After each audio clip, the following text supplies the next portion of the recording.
Hey, hey, y'all. Good morning, good morning, good morning. Bree, yo, you've been holding us down all week since like Friday, yo. I see you in that top spot, man. I love it. I love it. I love it. Good morning. How you doing today? Birthday boy, King Core. I hope you had an amazing birthday yesterday. Good morning. Hey, Elder. Good morning. Hey, Cam. KR Smoothies. Good morning. Hey, Nia. Good morning. There she go. Miss Simone. Joni. Good morning. It's a good morning. Yo, it's a great morning, but I got beef. Oh, baby, let me sip my coffee. Sip your coffee, yo. Yes. Sip your coffee, yo. I got beef, yo. I got big beef too. Miss Joni, what happened? Yo, tell me if I'm crazy. Let me read just the first line of this email, right? I'm stressed already. Yo, because tell me if I'm crazy, yo. Tell me if I'm crazy. Okay, come on. All right. So one of our heartbeat parents Mm-hmm. sent me this email from one of our heartbeat teachers, right? Okay. And the teacher is telling the parent, here's the email that I got from the heartbeat, right? And Okay. here's the first line. Next time, before emailing my mom, could you at least speak to me first? Because the reason why I generally don't do your work is because I don't understand and researching doesn't help. What you think about that first line, Miss Simone? Okay, this is first of all, before you email my mother.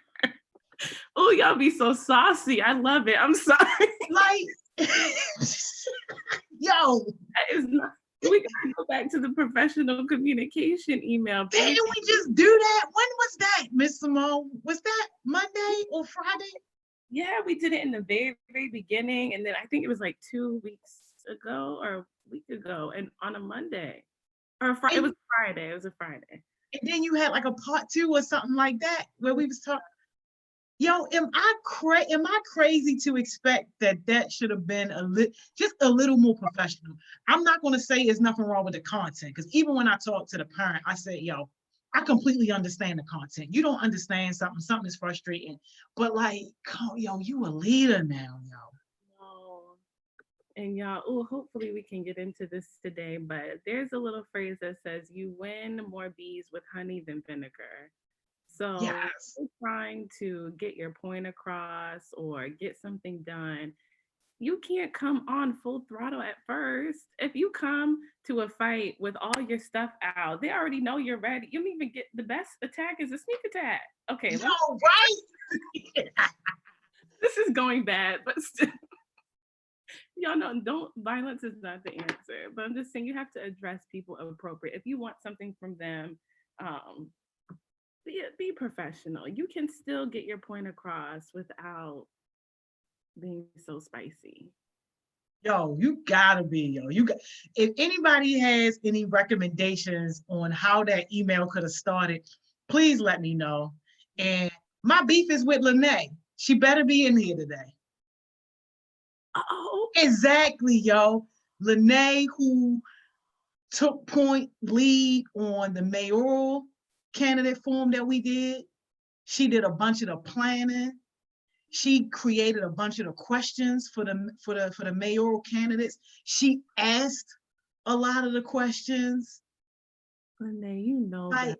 yo, and she did an interview for one of those newspapers. She did an interview for a newspaper and for a TV station, and her interview ran on the news on like channel 11, channel 13. Like, yo, people are starting to recognize her as a leader, like as a youth leader. And it's like, yo, you represent more than just yourself at this point. And I'm just like, I thought it was about to be good news. When her mother hit me up, it was all like, I got something to tell you. That I just knew that it was good. Cause I'm like, oh, she been doing good. She on point. She been doing success sessions, da da da da da. Yo, it's about to be great. I had to drop my phone, Miss Simone. I say, No. say, yo, Oh, geez. yo. Am I, Let me am I let me see freezing? where y'all. Let me see. Oh, Jada got a good one. Jada said, "I understand where the heartbeat is coming from, but at least say mother." What? Oh my God, Holiday. Yo, I I ain't got no. I ain't. That was kind of strong. Bree said that was kind of strong. They could have been a little more respectful. Elder said, no, that teacher was wrong. Don't email my mom. Hey, yo, y'all is crazy. Bree said they could have said, could you maybe inform me before talking to my mom, please? Miss Simone, we need that class again because don't none of them get it. They don't get it. Miss Simone, you frozen? You in the ghetto? Oh, yo, Miss Simone frozen. Do y'all see that? That is crazy. That is crazy.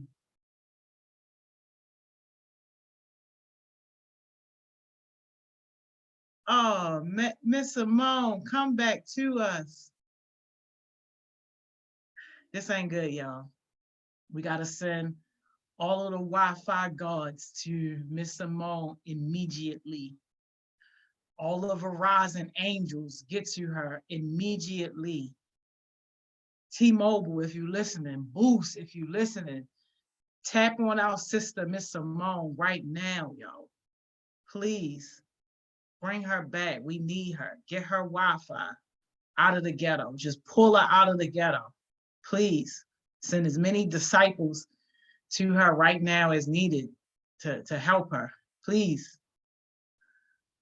All right, let's see if she back, y'all. Let's see if she back.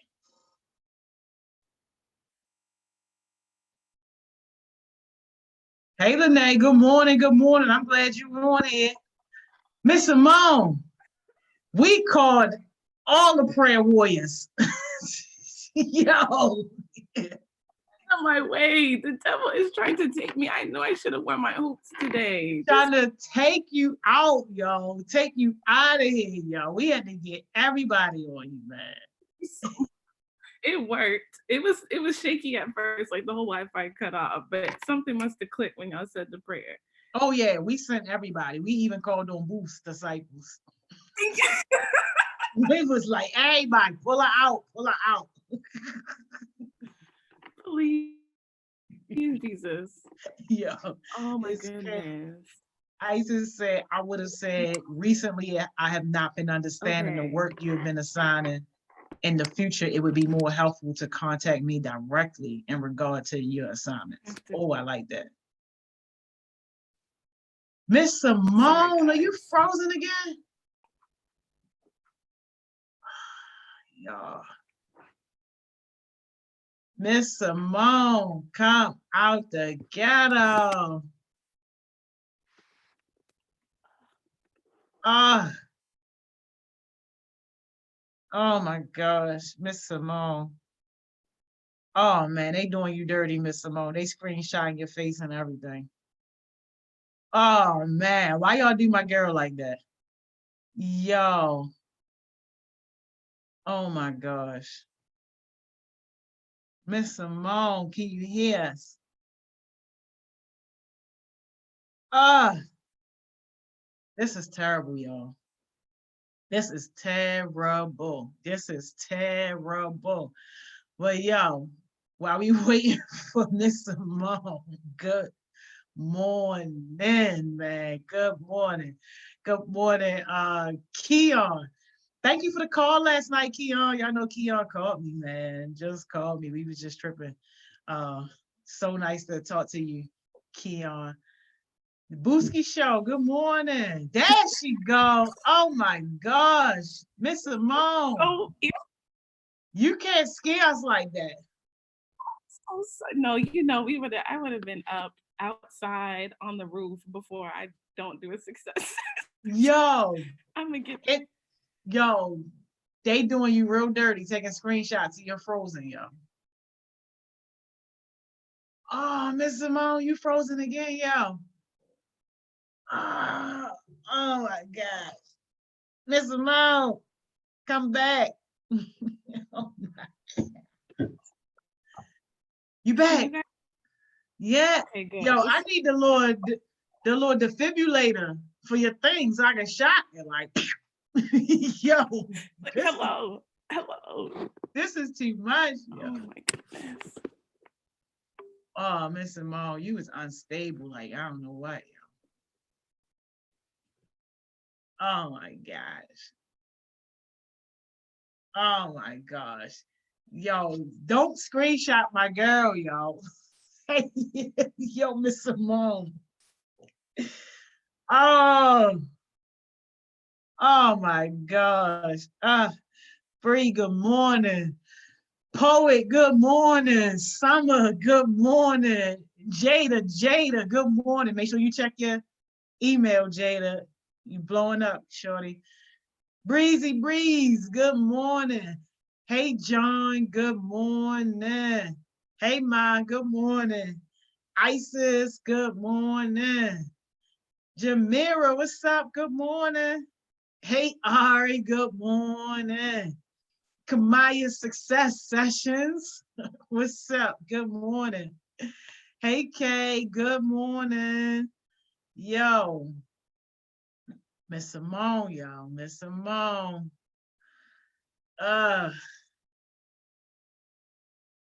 Yo, y'all must not be praying hard enough because clearly my girl is still stuck.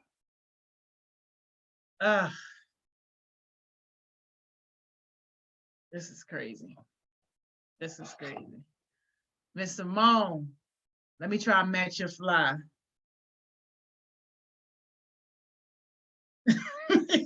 Yo.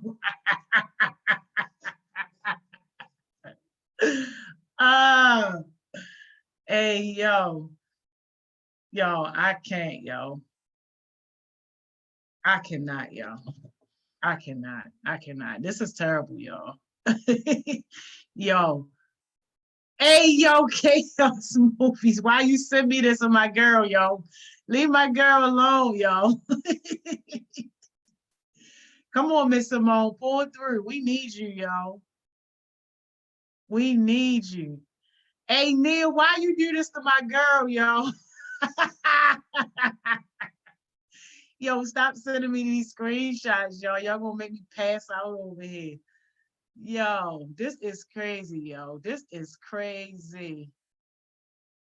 Yo, poor Miss Simone, yo. Now she texting me, yo. Yes, somebody go grab her hoops, yo. Yo, I'm about to tell Miss Simone now and put your hoops on.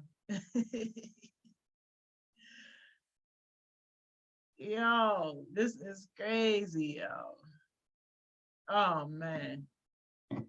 I can't, yo. I can't, yo. I cannot.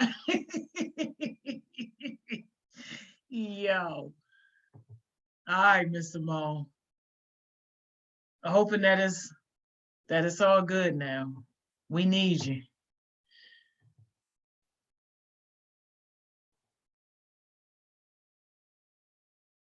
Oh man, it say connecting, y'all.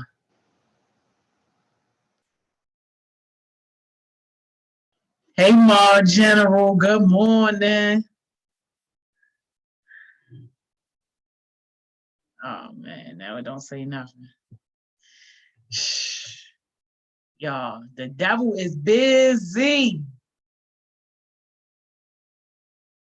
Hey, Q, good morning.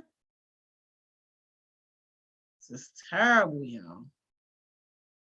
Hey, Naeem, good morning. Hey, Naeem, we putting you in contact with Mr. Liu. I know you don't know Mr. Liu because you've never been to our program at Bloomberg, but Mr. Liu is a coder. Like, that's his business. That's his job. So we're going to connect you with Mr. Liu to help with that app and also potentially get y'all back on here to do another coding presentation. So that's going to be amazing. I'm really looking forward to that. And there, I'm falling out, yo. You is so dumb, yo. Yo, put twinning on here. Hey, yo, y'all stupid. I tried to go in the ghetto with my girl, and y'all gonna try to play me like that, yo. That is crazy. Yo, Guys, it is not. This is ghetto. this is ghetto, Miss Simone. It got two of you on here, but it's all good. At least, yo, Miss Simone. I cannot. The devil is. Oh, this is just ridiculous. Yo, you ain't never had no tech problems, yo. Never. Okay. Never. Never, okay. ever. Yo, and these kids, they playing the mess out of you because they got screenshot at the screenshot, yo. I know, yo, I know. But look, as you know, I'm one of your true friends, right? Thank you. So as being your true friend, I was matching your fly. So when you got stuck like this, when you got stuck like this, yo, I posed just like that. It was just like that. I was matching your fly. You never leave me hanging. I appreciate you. Yo, I never leave you hanging, yo. You look crazy. I look crazy right along with you. Y'all see how you keep a tight circle? You see what Yo, you mean? hey, like Elder said, circle so small, I call it a dot. Hello. This big. Yo, this big, yo. I was right there, yo. I was right there with you, yo. But be prepared for them to show their natural black behinds on the internet today. Because I already know, yo. Y'all make me go viral. And don't let you make me money. I better get 10%. That's all I ask. I don't care if I look but no. Hey, yo, they crazy, yo. Man, I know this is bad. I know I look crazy. Oh, yo, baby, I should have put the hoops on. Yes, yo, where's the hoops, y'all? Where's the hoops? I took them off because I felt like it was too much today, and I wasn't feeling it. But Lord knows I needed it. Because yeah, no, we need the hoop. Yo, the hoop's the secret weapon, yo. Like, yo. Between the prayer and the hoop. I cannot. All right, let me do this. Y'all poly people, y'all gotta have Douglas people on your team. And Renaissance people. Please stop being so funny. I can't take it. Yo. Oh, jeez. Yo. I cannot, yo. I cannot. And then these kids, yo. Oh my gosh. I already know. I already know. Yo, and somebody that want to say they went to Western so bad, talking about Polly can't survive the spelling bee.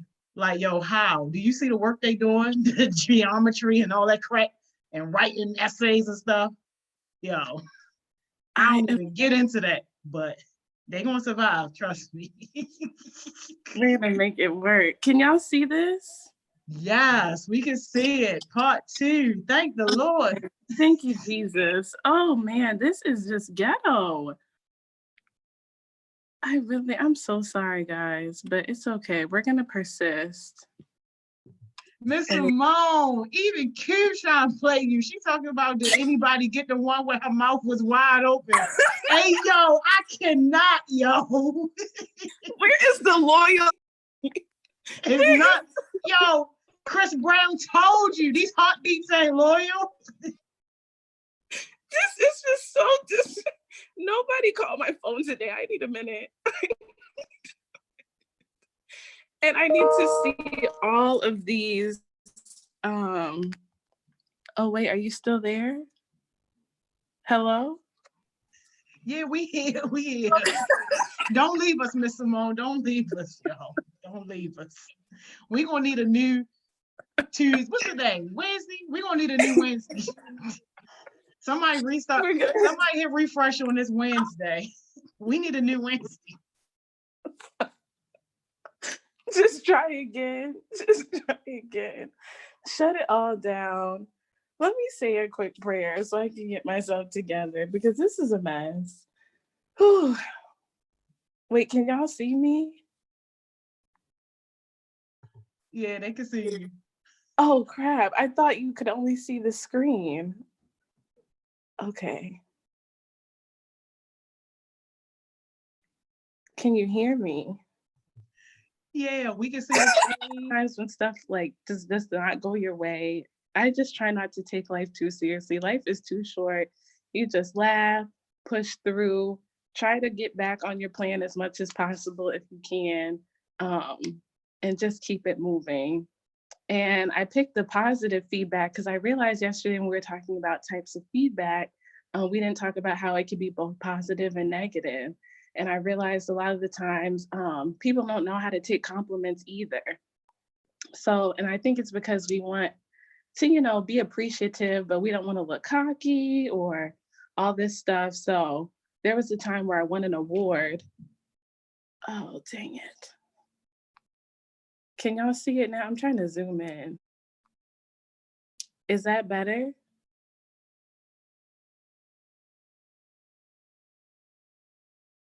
Probably not.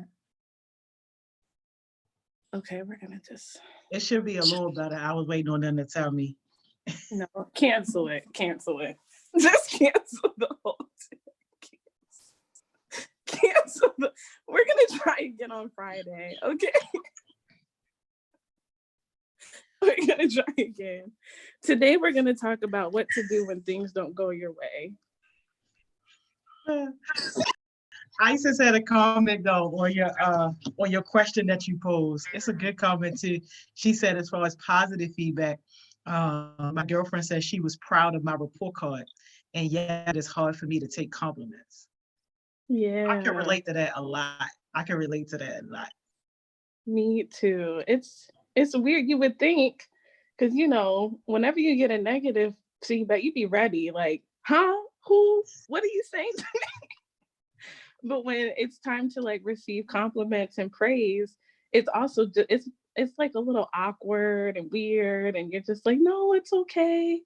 But some tips for that I found in an article that I will share with you guys when my Wi-Fi is out of the ghetto. But it says some things that you should do.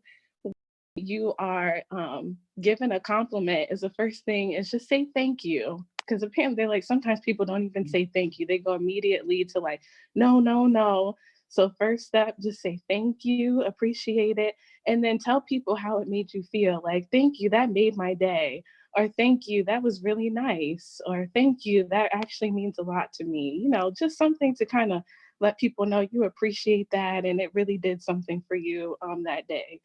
And then the second thing they say is like, don't argue. Don't go back and forth like, oh, no, I'm not pretty. No, I don't have a new smile. No, I don't. No, I don't. Those people. And you be like, okay, girl, shut up. Because now I don't even want to tell you Yeah. what it is. And they say, don't do the compliment game, like going back and forth, like you're beautiful. Oh, you're so, let that dwell in your mind. Like, wow, I really did a good job. And you can tell people like, if you did good on your report card, tell them thank you. Like, I really worked hard this year because I didn't always do good, but this year I put in all my effort. So I appreciate that you see that and notice that. So Yeah, I'm definitely guilty of all that because I don't take compliments well at all. why do you feel like you don't, Miss Tony? Because I just feel like I get too many and that it's not deserved. Like, like it's not that serious. Like I don't feel like, like I'm just like, no. So okay. This is a question for everybody. Why do y'all think we're so hard on ourselves? That's a good question. I want to know y'all answers to that. Yeah. Because I guess in a sense it could be good because you got to, hold yourself accountable. But sometimes I feel like we just be cutting ourselves up. I don't deserve this. I don't deserve that. I'm not this. I'm not that. Where does that come from? Yeah, it's true. Let me read some of the comments you got about just feedback. Kamaya said, I think positive feedback is really nice. Negative feedback is a little hard to handle, but I'm learning negative feedback is healthy. And she also says that positive feedback allows self-reflection, both good and negative. They allow you to reflect on your behavior and what you've been doing. Ania says, I don't take compliments well. I think they be lying. Don't say nothing to me. I'll be straight, thank you. You can go about your business. Sheesh. Jamira said, she's savage. I ain't that bad. I'll try and jump in my drive-through and I don't want them in my line. I'll be like, Next whatever. caller, next caller. Yeah, an emoji or something and just shut it down. But sheesh, I at least say thank you. I'll at least say thank you. Like if it's somebody, Jamira said, I feel like I don't give myself enough credit and I always can do better. So I don't take positive compliments that well. Mira, I'm with you. Bree said, I played terrible in my softball game because it was a lot of pressure. And so my mom, she gave me somewhat negative feedback and positive feedback because she yelled about how I played, but she also gave advice. Oh, I like that. Q said, my girlfriend gives me positive feedback when I sing, but I think I still have a lot of work to do, so I don't always accept that as a compliment. Federal K says, people be having so much undercover pressure. I think every time they to me, they're lying. That's why it's so hard for me to take it from them. Felt that. Ania says, don't say nothing to me. That's how I roll. I just can't, because somebody say something, how I'm gonna respond, and my actions are unpredictable. Old time, she the sweetest little clarinet player I ever seen in my life. I was gonna say, Ania, you do not seem like that. Yo, she not. I don't know where this coming from. She not, yo. She is the sweetest, most intelligent, well-spoken, humble, respectful person, yo. Definitely, for sure. Ania, yeah, don't be afraid.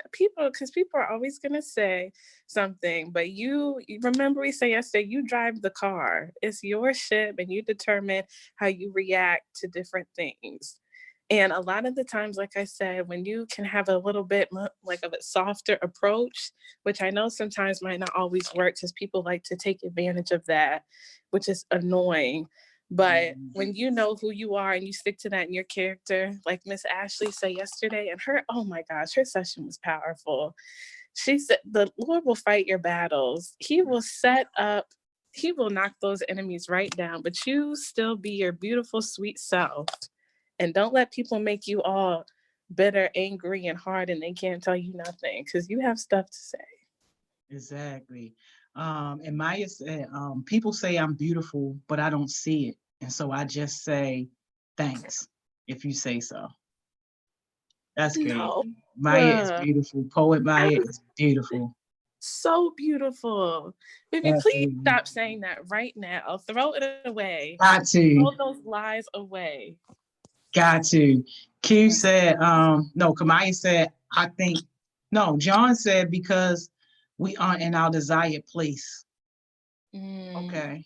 Kamaya says, I think subconsciously we feel that we always have to work harder and do better at everything. Yeah. Q said, in my freshman year of high school, I used to hate it when my honors teacher would pull me up about my grades and say I was hanging with the wrong people and they felt like I was dumbing myself down. I cried. Cute. No, Bree said, maybe because we have expectations and we want ourselves to be able to meet those expectations. And sometimes we don't want to disappoint. Absolutely. Yeah, and John said, we aren't in a desired place in life, so we just become frustrated. Keon says, I think because we know what we are capable of and we know that we can do better. Yeah, Q said, we can't, that's good, right? Q said, we can't see what others see about you, so it's hard to accept. You don't have that perception of you. Yeah. So, yes. That perception is real. That is real. Maya says, nah, I hate a person that come with the fake positive feedback, but don't feed me that bull crap. Oh, okay. I Okay. mean, if they fake, they shouldn't even be around you to even be able to give you that feedback. That should be Yeah. one of those no reactions, no brainers, keep it moving. Federal case said the expectations and standards of the world, we try to achieve them, then even we don't even realize it. Mm. Other trying to meet other people's expectations. Yeah. And Kamaya Succession said, plus some of us feel we look at everyone else, we see what they're doing and think that what we're doing isn't good enough or on a higher Whew. level. Shoot. She preaching, ain't she? That's that power of social media. Come That, on, real. yeah, Jamira said, Miss Joni, I miss working in the drive-through. And you remember how much I hated my job. Jada, take me back to Falls Road. I miss working with you. Oh, she really missing work. They crazy. Oh, Naeem said, don't depend on people, what people say or react, because at the end of the day, you still you are still desired by all times, by any means necessary. Okay, by any means necessary. I like that. Okay, yeah. Get your Malcolm X on. I was gonna we getting a little radical this Wednesday. All Right? right. I love it. Nia said, when I be running track and being a sprinter runner, I get into the mindset of, dang, I'm going to lose because these people fast. And I wind up being in first place. People say congrats, but I said, nah, I could have done better. Yeah. Isis said, I feel that about hanging out with the wrong crowd and honors. Like, I'm young. Let me make my mistakes.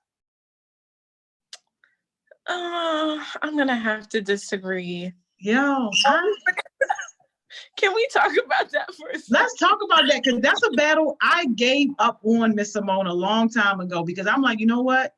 You absolutely right. Go ahead. Because smart people learn from their mistakes. Wise people learn from other people's mistakes. So if you don't want to learn from other people's mistakes, yes, yes, and yes. I wash my hands. It can't be my problem. I'm still love you. I'm still care about you. And when it don't work out, you can come holler at me. But yeah, nah, I gave up on that. But Miss Simone, go off, Miss Simone. Go off. No, but that was so good. You literally took the words right out of my mouth. I was just reading a book the other day and it said that exact same sentence. Like, just there's so many things in life that you're gonna have to just learn by yourself, trial and error, because no one is gonna walk the shoes you walk, see the world that you see it. So trust me, those battles are coming. If there is anything that you could do for yourself, is to listen to people that are wise, that take notice in you and that want you to do better.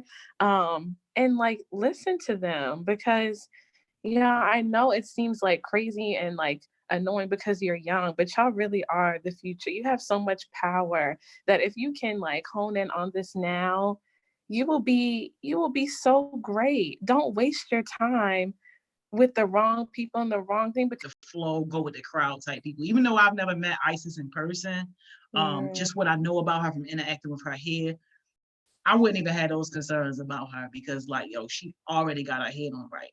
She said, I was in elementary school and it was like 10 years ago. And she was like, yes, they do. Those experiences build up your character. Okay, that's true. All right, well, maybe it's more so you want to make those mistakes yourself, but at least keep the things that people, at least a little bit in your mind. Don't just throw it all away. Because I know you guys are in the adolescence and it's like, I want to just figure it out. I want to do this. Let me do it. So that's fair, but just don't have it like in your subconscious. Yo, Mr. Mo, I feel you. Yo, Okay. you know what my deal be, yo? My deal be, go ahead and do it. Get yourself in, get yourself out. Like, Yeah. like that's my deal. And you Yeah. never going to be able to say that I didn't tell you. Like, Right. like if that's what you want to do, then go ahead. Because I think we all had those moments in life where somebody was trying to tell us something, but you don't really, get it until you've been through it, or, whatever the case may be. But Isis is Yeah. already wise beyond her years. Absolutely. already. I'm ready for your book, baby. I'm ready. Whatever Oh, you I'm have ready to for her book offer, too. it's I'm going gonna to be brush up amazing. on I'm gonna have to probably read the dictionary first so I can understand what her book gonna say, because her book will be, I was yo, gonna say, you we're gonna have gonna them have words that use every letter, that use every vowel. I'm gonna be like, what is this? well, can we have a Google Doc where we share the words we don't know so we can do this Yes, together? that's what we're gonna need. I love it. I That's love what we're it. gonna need. Yes. Uh, Anir said, people say I got potential. I just don't see it. I feel so limited. I just want better for me. But even when I'm better, I still see failure. No, I need. We gotta There's get with always. our baby Anir because she got too much in Yeah. her. I was gonna say, I mean, you are amazing. And you need to write down all the things that you've accomplished. All of y'all, I suggest you do that. I did this exercise with Coach Johnson the other day. And sometimes it's good to just sit and enjoy the fruits of your labor sometimes, because there'll always be things that you can keep doing more and more of. I don't ever want y'all to set your expectations for yourself low. Set it high, shoot for the stars, and then beyond that. But don't forget to enjoy the things that you are doing along the way. Because another thing is, you don't have to do it. You get to really choose some stuff. So you don't have to be on success sessions. You could be out doing whatever, whenever, with whoever. And you chose to be here. To me, that I agree. You have a lot of potential because you're Exactly. investing in yourself. You're gonna be Exactly. good. Right. Yo, Miss Jane on here, y'all. Shout out to Miss Jane from Hey. USA Today, y'all. So Oh, hey, Miss yeah. Jane. And she has a couple of our heartbeats on her team. So she's helping them Oh. develop, like, their writing skills, getting into journalism and all that stuff. So we're gonna have a couple of our heartbeats. They're gonna win some Emmys. I'm already claiming Let's that. easily, They they easily. gonna win some Emmys. So shout out to you, Miss Jane. Miss Jane has a question. She says, I have a question from an adult, and it's to both of you, on how to best tell someone who has done things incorrect, said the wrong things without making them think you are being disrespectful. Oh, that's good. That's I'm really gonna let you good. go first, Miss Simone. What you think? Miss Joni, I wanted you to go. Oh, you want me to go first? So I think number one, the relationship is what's going to determine the approach that you can take. Because I have a strong relationship with a lot of people, regardless of what the feedback is, I can just give that to them raw. And they already know not to take it personal. They already know that I'm coming from a place of love. I'm coming from a place of care and concern. If it's a person that I don't have a strong relationship with and they not necessarily used to my ways or my personalities, then absolutely 100%. I just kind of do my best to turn it down, be very subjective, and to take, separate the person from the problem or the mistake.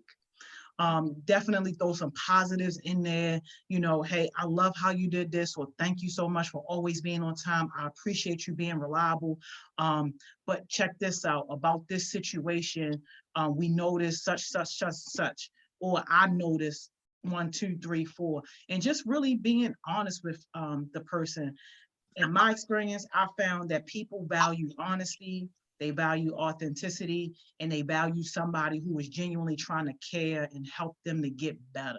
So if they can see where you are really trying to truly uplift them and trying to help them and you got their back, I don't think that it's going to be a problem. It gets disrespectful when you just talk to people like trash, or you short with people, and especially in this day and age of like text messaging and emails in terms of communication. Sometimes you got to put those little sugary words in that email or in that text message, like those greetings, good morning or good evening or something like that, and throw a little bit of positive in there. But the worst thing you can do is not tell them and let it Yeah. build up and wait till something big happen, and then you're just gonna dump it all on them. But yeah, that's Preach. my feedback. It's good, Miss Joni. This is good. Can y'all still see my slides? That was all how'd you know? It was in there for real. We're gonna try again But yeah, you hit all the points. And this is a really good question, Miss Jane, because I've noticed a lot of the times people, they know stuff is wrong, but they don't say anything. And I know it's hard because you're still trying to build that relationship, like Miss Joni said. But it is so key, especially when working with young people, because they can take it. The worst thing you could do is not tell them, let them keep making mistakes and never let them grow, because this is their time to learn. So I agree with everything Miss Joni said. And one thing that I try to do that helps me is I feel like a lot of the times people only talk when stuff is bad, like we only want to say, oh, this is a problem. So I just try to practice in my everyday life, giving positive feedback so that when it is time for the negative feedback, this is not just because I'm trying to call you out. I've told you when you're doing good, and I'm also going to tell you when you're doing bad. And I'm going to offer my support and suggestions, and then have like a specific opportunity for them to kind of redo it and show them that you believe in them. Because it's kind of in the comments, like the you said, sometimes we don't even believe in ourselves. And so I never want to have negative feedback and not have an opportunity for them to try again.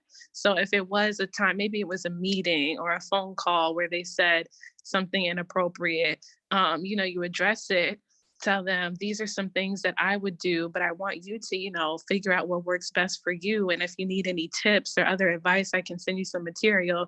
And on our next call, I want you to lead the conversation, because I know you can do this, but you got to work on these things, these things, these things. So next week, let's try it again.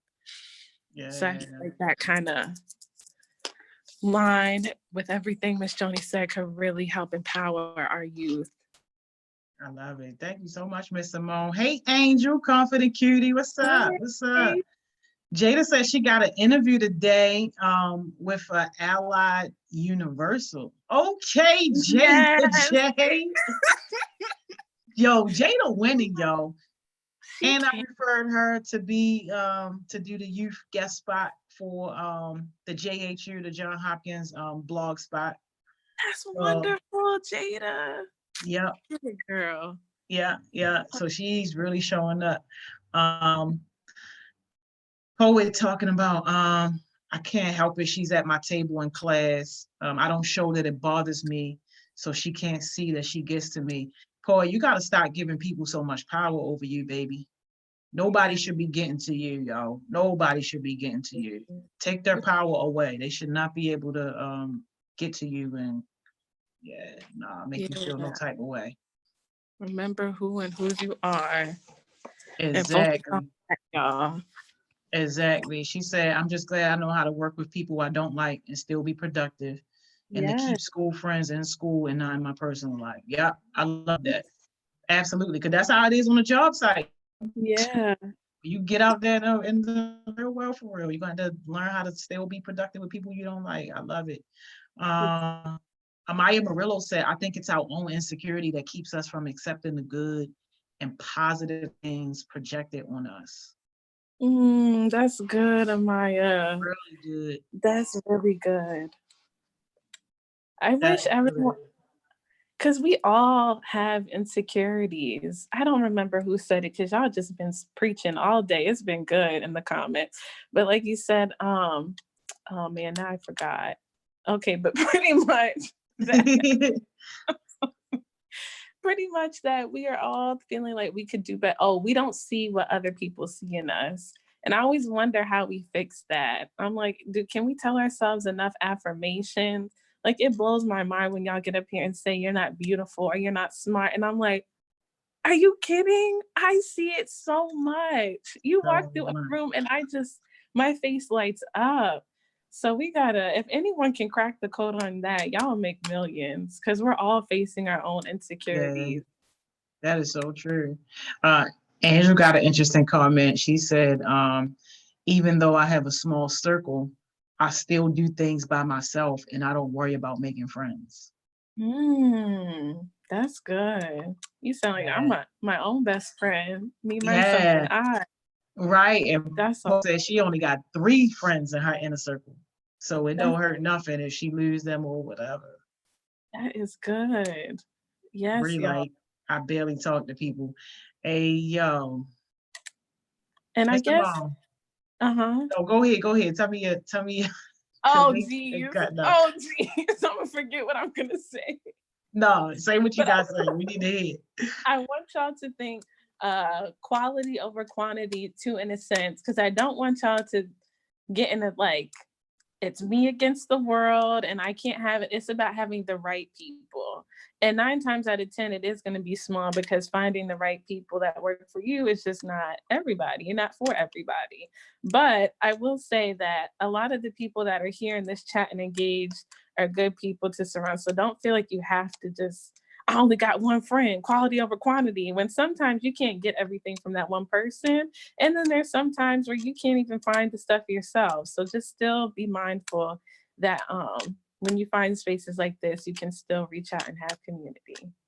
Exactly. Hey, yo, shout out to everybody that's connecting with Miss Jane, yo, that want to be writers and do that That's that journalism. a network. Look, don't be hitting her up and don't be serious about your stuff, because I'm going to claim I don't know you. When she come and ask me, oh, Miss Joni, why they ain't responding to my email? Or how come they haven't turned in their project?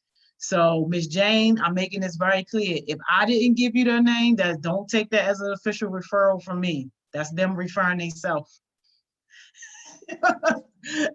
That's them referring.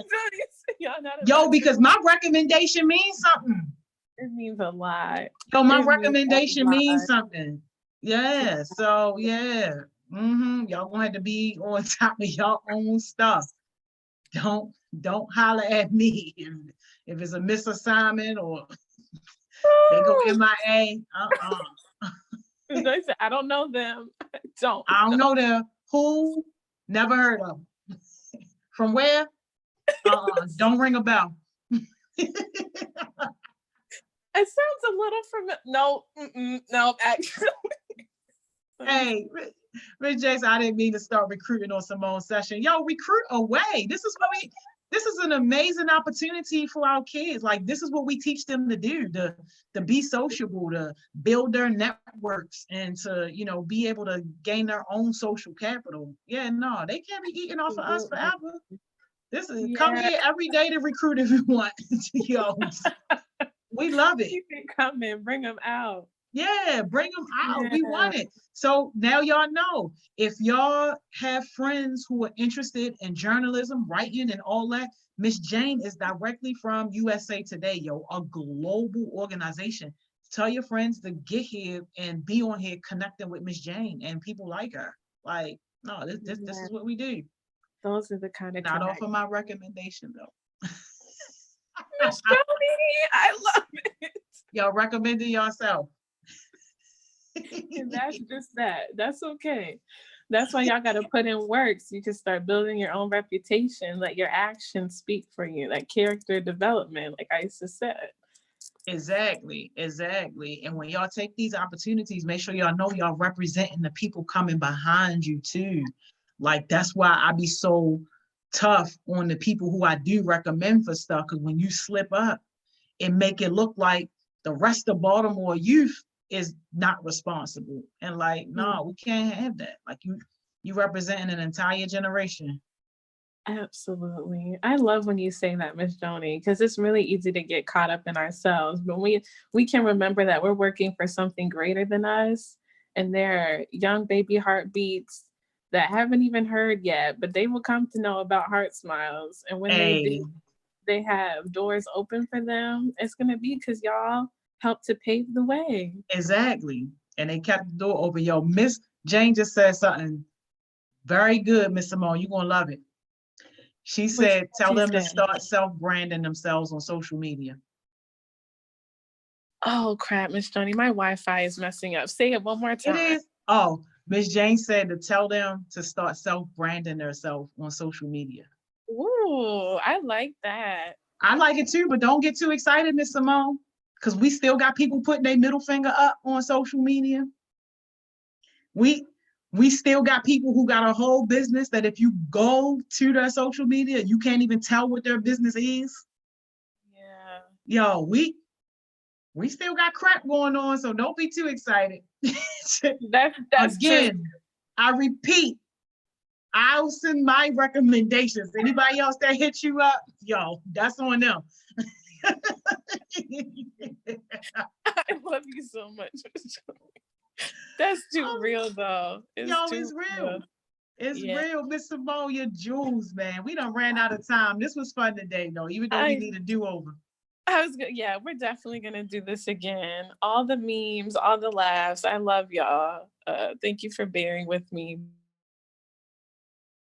The day is just make sure the words that come out of your mouth are positive and helpful in some way. We already have too much negativity in the world, and negative thoughts are in ourselves. So if you're gonna say things, let them be positive and encouraging, and let's be great. Yeah.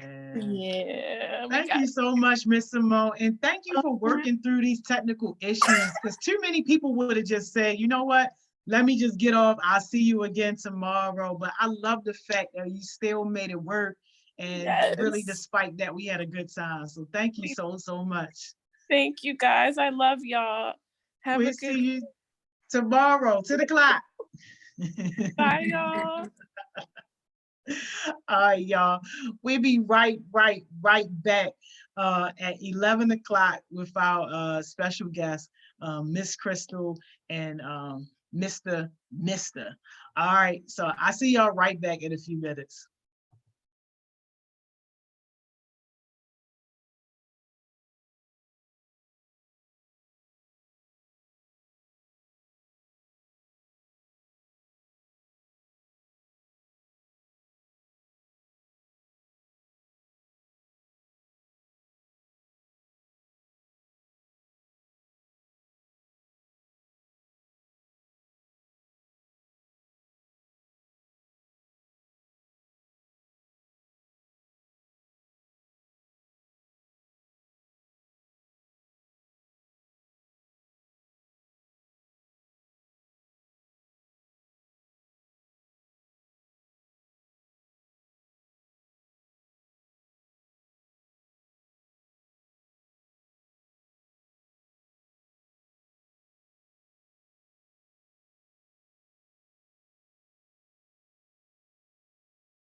Hey y'all, we are back.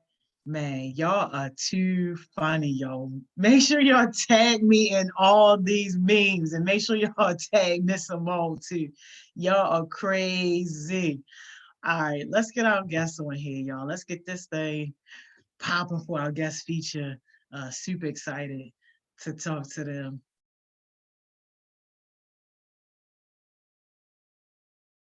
There they go. Hey, what's up? What's going on, people? Yo, y'all What's looking up, like what's up? y'all looking like Pamela and what's the man's Tamala? That's our cousins. Yeah, they are, yo, they definitely are, yo. If you had their money, that would be great too. For real. How y'all doing? We're doing good, Jody. Doing How are you? amazing. Awesome. I'm good. I can't complain at all. I'm so excited to talk with you guys. Miss Trina thinks the world of Yes. you guys. So if she Wow. like you, then I know you good people. Oh, we thank appreciate you. it. We appreciate it. Thank you so much. So excited. So we never have enough time. So I'm gonna just get right into it. Heartbeats, y'all drop your questions and your comments. So this is my first time meeting you guys too. So an introduction would be amazing. And I'll Yeah. tell y'all, our heartbeats, they like for you to spill the tea. So they Okay. want to Okay. know like where you came from, how you got to do, you know, whatever it is that you guys are doing now. They want to know it all. Yeah. Okay. So should we just share our screen at this moment or? It's up to you. Whatever you feel is most appropriate. Okay. Let's So do we're it. going to share a little bit of our screen. Okay. Just because you want the tea, we're going to give you the tea, who we Definitely. are, what we do. Hold on 1 second here. We'll get it under control. All right. So we are Brave Talk, Brave Walk. Speak it, live it. Yes, right. That's right. It's what we do. Our mission, our purpose is we empower and inspire today's youth and teens to be brave enough to talk about the negative influence Yep. that are impacting their lives, but brave enough to change it. So that's where our motto comes from. Speak it, live it. Yep. So it's a place and space where we can have people to share their truth, to share what's going on in their life, and be brave to speak it and also brave to live it. A lot of times we can feel like we don't have a space or place to really do that. So we're giving them an avenue to make it happen. Yeah. So who are we? You know, that's Look at that picture. Aren't we beautiful? Ooh. Okay. Pretty all right. people, pretty people. But this is what we look like in person. This ain't no Yeah. filter. It's just good makeup. Yeah, you know, I got the good skin tone. You know, Yeah, you know. Just messing with you. Just messing. Go ahead. Okay, I'm Crystal Rains. And so a little bit about my background. I grew up in down south, down in the ATL. Come on. I had both parents, married, 2-parent household, but yet that didn't stop all the social norms of thinking that if you came from a 2-parent home that your life was going to turn out just squeaky clean and fine. Actually, at the age of 16, my dad decided to use drugs in Atlanta, and I had to pick him up from some not so nice places. Didn't know that in the meantime, I was using my college money that my grandmother left me to support my dad's habit, because I was writing checks for my mom for the rent, like, hey, can you help me? Hey, can you help me? Only by the end of my junior year into my senior year, we lost everything and we were living out of black trash bags in Atlanta. And so I had family members who lived in other parts of the United States that told me, well, you know what? You and your mom and your brother can come, but your dad, he can't, because we don't know if he's going to steal from us to try to get it for drugs, all sorts of stuff. Fast forwarding at the age of 21, because I was very insecure and what I thought was love, even though I didn't see that, I was in a domestic violent relationship for about 1.5 years that progressively got worse. But by the grace of God, I was able to get out of it alive. Fast forwarding even more, which I'm going to share a little bit more about this truth later. I was more concerned about not getting pregnant, but in 2012, after being abstinent for about 1.5 years, I donated blood and I was diagnosed with HIV. And so fast forwarding, I met my husband in church. And so here we are now living in Baltimore, and we are the youth and family ministers of the Greater Baltimore Church. So we are youth ministers, although we do keep it real, relevant, and relatable. All right. Speaking of relatable and real and relevant, my name is Mr. Rains, and that is my first real government name. And the story behind that name is my mom grew up in a time where they called Black men boys. So she said, I want my son to have respect in the world.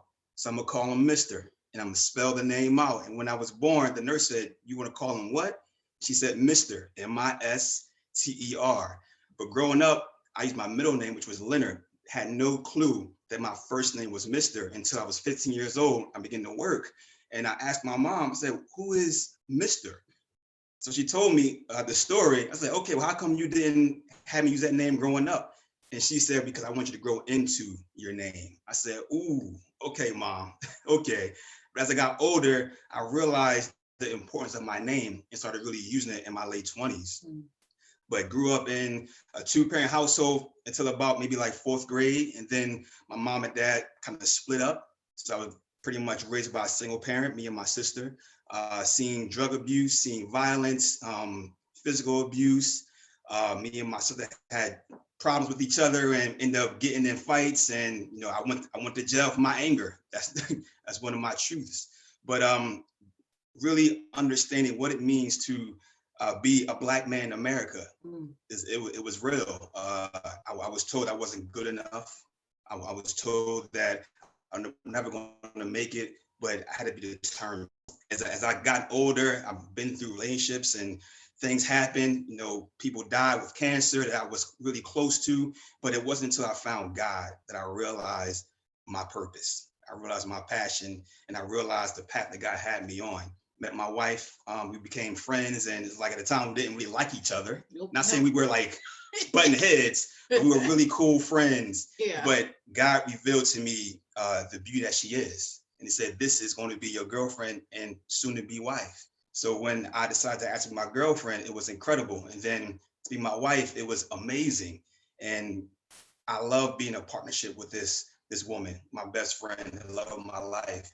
And through that, we can be brave in all that we do. Mm-hmm. So that's part of our story. Yep. It's a little bit more, but I'll let it play on. Wow, that is amazing. Let me just say, y'all got the comment section jumping already. So whenever really? y'all what? Yeah. So whenever y'all ready for questions, let me know. Y'all, yeah. Okay. Okay, no problem. No problem. So we're gonna so we do have an icebreaker, but you know what? Let's do the ice. What should we do? Should we take the comments first or questions? Give it as though they're young people and you know they don't like to wait. Yeah, if y'all can afford to do the questions first. Let's let it ride. Yep. Yeah, because y'all got them going on. All right. Cam wants to know what was the biggest benefit that you got from losing everything? And I guess that's for you, Miss Crystal. You know, the biggest benefit that I got from losing everything was a reality check. Reality, because I found worth in possessions. There was a point in my life, especially growing up in ATL, like bad and bougie was kind of like how we were raised and reared. And it really helped me to see I'm no different than anybody else. And the things that I found security in, I had to realize is that that's not where it's misplaced. Because to think that, and it was also embarrassing too. I hid it from my friends the senior year, because that's supposed to be like the year it's like, yeah, you know, you're about to graduate. But what happened was I went from house to house, even though I was with my parents, we shared a room. But what I would do is my friends were like, oh, can we come over? And I was like, no, it's not really a good time. You know, mom and dad going through some things, blah, blah, blah. And so I did a really great job of hiding it. I still showed up to a lot of stuff, but it taught me that I'm not, invincible just because of the size of my family's household income at the time. And my dad actually, come to find out later, he used drugs because he didn't know how to cope with the loss of his mother, my grandmother. But it really just taught me more of, I'm no different. We bleed the same, and just where I need to place my value and security in. Wow. You want more questions, or you want to go back to the PowerPoint? Because I see it flipped. No, it's okay. You can, another question. Another question. Sure? Okay. Yeah. Can we unshare the screen just for a second until we go back to it? Just so that they can see your faces while you guys are Oh, answering. Yeah, there we go. there we are. Because Track Star, she got a deep question for you, Miss Crystal.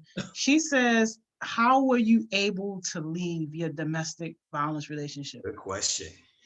It's Ooh. deep. These kids get deep. We like that. Deep waters. So I'm gonna tell you, it was a process. It started slowly, meaning I didn't know what was happening because it was two broken people. Because I ended up staying at my boyfriend at the time's house with him and his mother, and so I didn't know that that even existed. And so little by little, at the time I was, smoking some things and all that stuff. And, it was sort of like the little pushes and the shoves. And it started gradually, but then it was one night where he just went like rogue because he was high and embarrassed me in front of his friends. And so what started as verbal, I actually got pushed down in the bathroom. And then from there, I was like, okay, maybe I did something to make him angry. Maybe I was rude in front of his friends. But little did I know his pattern came from what he saw in the house. And so on the flip side of it, we were two broken people trying to, just fix each other. And then over time, the second incident was when I was driving him to his grandmother's house. It was like 2:00 in the morning. And I'm driving, I had no clue of what was happening. Next thing I know in the conversation, because I really feel like you need to know, I saw you flirting with this guy, I thought it was disrespectful. And I was like, no, I'm not. So I'm driving the car. Next thing I know, I get punched. And he told me if I let go of the wheel and we crash, he said, and we die, he's gonna kill me. And I was just like, what are you talking? I was crying. He punched me again while driving. And again, I had to really hold on to the wheel because honestly, if I would have let go, we probably would have crashed. And it wasn't until we got in front of his grandmother's house, he goes, you make me do these things. And I'm like, what do I make you do? I didn't do anything. Honestly, I wasn't flirting with anybody else.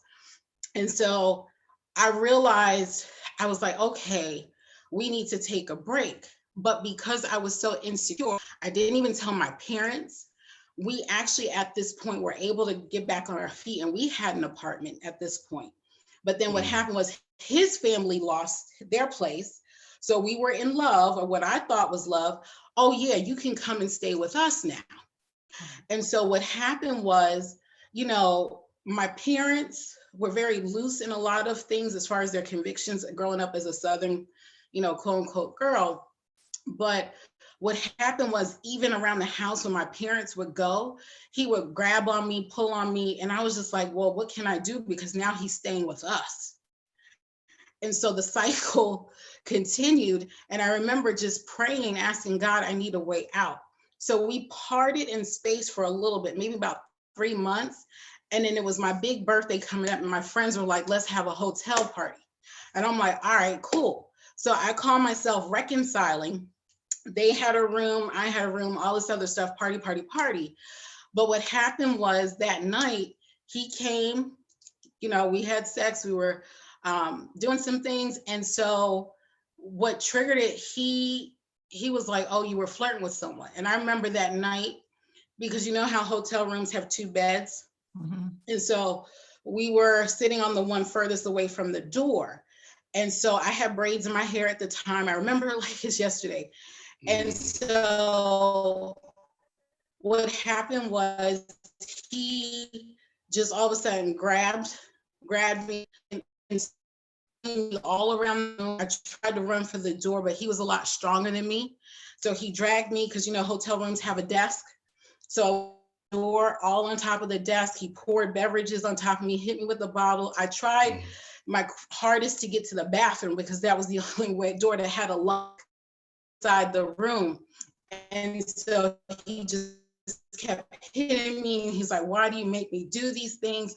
And I was an animal going from a cute bunny to almost like a villain. Finally got to the bathroom and tried to shove and shove and shove. And it was to a point where I couldn't, I was screaming. And so he finally stopped and he was like, oh my gosh, what did I do? And so we called the cop. I tried to get to my friends' rooms. I called them on the phone. I was like, I need help. Here's what happened. He actually fled. And so from there, I will tell you, it was scary. We called the cops. My whole right side of my face had been destroyed.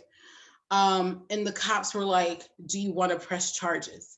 And I was like, honestly, no. And it was because I was scared, because I don't know how his family, you know, everybody got a little crazy in their family, but I already lived this crazy with him. And what happened was I actually stayed. I told my parents, I said, yo, I'm going to stay at my best friend's house, you know, so I stayed there for 2 weeks trying to hide it. But I had a good friend of mine, when he saw what happened to me, he was like, don't say a word. I'm gonna go get a gun. We're gonna go handle this. And I was like, no, because I knew that that anger was gonna trigger someone to either get killed or go to jail. And it wasn't worth it. And so that was actually my way out. And so I had changed, I moved and changed all my numbers, all kinds of stuff. But eventually I did have to go home, because I was scared for my dad and my mom, because they also knew, he knew where they lived, and he also knew where my dad worked, because my dad worked at a major car dealership in Atlanta. This is when we got back on our feet. And I was just like, yeah. So it honestly, even though God got me out of it, it still affected me emotionally. It wasn't, because I didn't understand, because wasn't something I saw in my household. You know, this was not the kind of example of love I saw, but I received it because I was so insecure, because I wanted a boyfriend just like everybody else growing up in high school. And I figured, okay, well, he paid attention to me, you know, and so those were some of the reasonings and rationales I had in my mind to stay in the relationship. So that's actually how I ended up getting out. I thought it was my fault. I thought I couldn't, you know, I wasn't doing enough. But really, we were two broken people, and just misery loves company. Yeah. Wow. Bree says, what are the struggles of being married and also being business partners? Do you two ever have disagreements? And if you do, how do you handle it? It's a good question, That's a Bree. great question. Being married is a partnership, first and foremost. I mean, I know her background, she knows my background, and to come from parent home, you know, I'm from Philadelphia, by the way, so it's the gritty mean streets of Philadelphia. So I never saw a partnership at all in marriage, close up. So to do this differently, God's way, it has to be people involved to help us understand what it means to be partners. We have disagreements, we have arguments.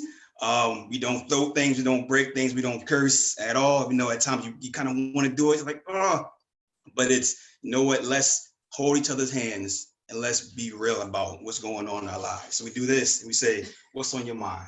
Oh, okay. And I look in his eyes and I'll tell him, like, hey, here's what I heard you say. This is how it affected me or bothered me. And so looking in his eyes and him holding my hands, it brings us back to a friendship level. Yep. Versus just a marital level, because in marriage, you want to be friends. And this is my best friend. We've been married, we just made 5 years. Oh, wow. Yeah. Congratulations. Thank you. Thank you. So it's not easy, but it's not impossible. Right. With God's help, with others by our side, we can do amazing things. Yeah. Even in arguments, understand, okay, let me take my husband's hat off, she take her wife's hat off, and just like, as a friend, how are you feeling? What are you thinking? No judgment. Mm-hmm. Yeah, that's beautiful. Y'all got a lot of comments saying that they love this Black love and they appreciate your energy and everything. Yeah. Oh no, you make y'all. the heart smile. You make the heart smile. Yeah, Yes. Y'all blowing up. Yes. Y'all blowing up. It's more than Black love. It's just love. It's love. Love has no color. It has no gender. It's just love. Mm-hmm. Yes.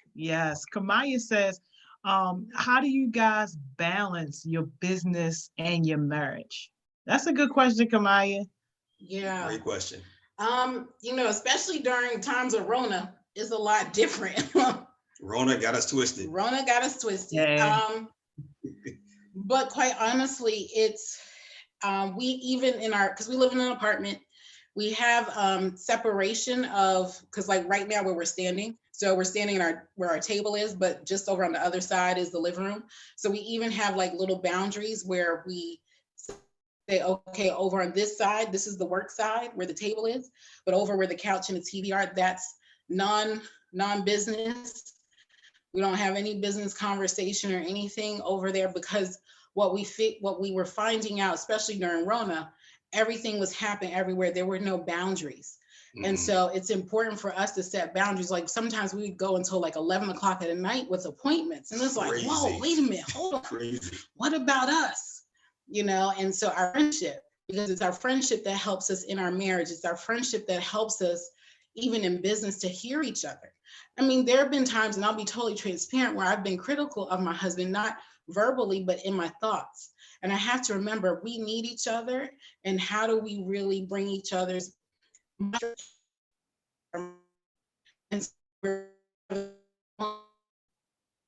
call him my best friend if I'm trying to be critical of him. He actually,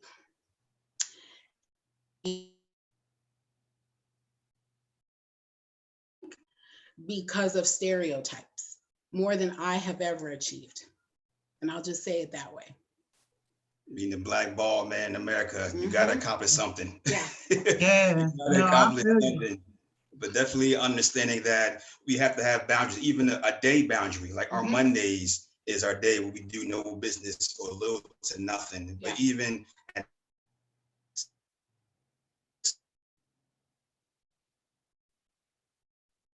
we feeling. This is something that I did not see at all growing up. So this is totally new to me, but it's all by our faith in God. Wow, I love it. Can you guys hear us clearly? Can you hear me clearly? Because it's lagging just a little bit on. Oh no. Okay. Yeah, I think our internet, just like everyone else's, is lagging because everyone is on Zoom and everything else. It's the Rona. It's the Rona. It's the Rona. As long as y'all can hear me, we good then. Okay. Trackstar got a deep question for you, Miss Crystal. Trackstar says, how did you take the news that you had HIV? It's a Great question. Deep question. I told you these heartbeats don't play. We can just ask questions all day long. Yeah, for real. This is great. Okay, so backstory. And again, Joni, just let us know if we're lagging. So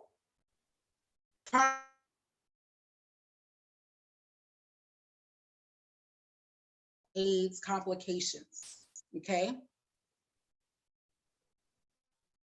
So for me, I wasn't even thinking about contracting HIV or even AIDS, even though I knew the history, okay? So when I found out, because in my mind, I was like, okay, I'm being abstinent. It had been like 1.5 years. I never even thought about contracting HIV. So I have, my blood type says I can donate to everybody. Everybody needs my blood. So when I donated blood, because I thought, I was like, okay, I'm doing something good. I'm helping people out. And then when the blood bank called me, it was November of 2012, day before Thanksgiving. I was actually down here visiting my family. The blood bank called me because at the time I was living in Pennsylvania, and they were like, oh, you know, we're calling because, you know, we want to talk to you about your blood donation. I was like, oh, you want more of my blood? Because, you know, and they were like, not quite. And I was like, okay, so what? They were like, well, we need you to come back. And I was like, well, I can't. It's the day before a holiday, so forth and so on. So I used certain words, and I won't share them because I'm not trying to get anybody to, but I was just like, and then I said, I won't tell. I said, I need to know. And so what's going on? And so they told me over the phone, which is a no-no. That's why, you know, it was a no-no. But in that, I was just like, I was in Smoothie King when I got the news. And it was like that scene out of a movie where the woman walks out and you got all this cloud sequence. And it's like, all I heard was, miss your smoothie, miss your smoothie. And I just walked across the shopping lot, parking lot, and I didn't care if anything hit me at that point. I got in my car. I wasn't married at the time, okay? We had not met. And so I got in my car because, mind you, 2012, both of my parents are already deceased, okay? So I'm like, it's just me. I'm in the car. I called my best friend, and I was just like, because she was the only person. I wasn't ready to call my family, even though I was down for Thanksgiving. And I was just like, I'm going to die. That was the first thing that went through my head. Because the part of Pennsylvania I was living in at the time when I was diagnosed wasn't like a major city, okay? It's Bethlehem, Pennsylvania. So I was like, I'm going to die. I went to my family's house. I told my aunt and uncle, and I said, we need to keep this a secret because I don't want to spoil anyone's Thanksgiving. But if I just say, you know what, I'm getting tired, that's telling them that I need to just be left alone and go upstairs to my room, was some of the signal words we used. Because I was in denial. I was like, okay, who, how? And I remember, because my list was very short. I was just like, what am I gonna do? So when I got back to Pennsylvania all day, and my family, the rest of my family to find out, this was the part that was really, because I was working in a corporate job. I was working in a corporate job. I wasn't always in the ministry. And so the first thing I thought about was, okay, I got to keep this mask up so other people at my job won't find out, because I don't want to lose my job. Again, I'm living in a state where I have no family. So I had insurance. I had all the things, check. But the funny part about it was, every place that I called, they were like, well, do you have a Ryan White card? And I was like, well, who's Ryan White? You know, because these are the things I didn't know. Oh, we can't see you unless you're in the hospital. And I was like, well, I'm not in the hospital. So therefore, is this really this, serious? But I kept getting a runaround. I got discouraged because no one would really see me.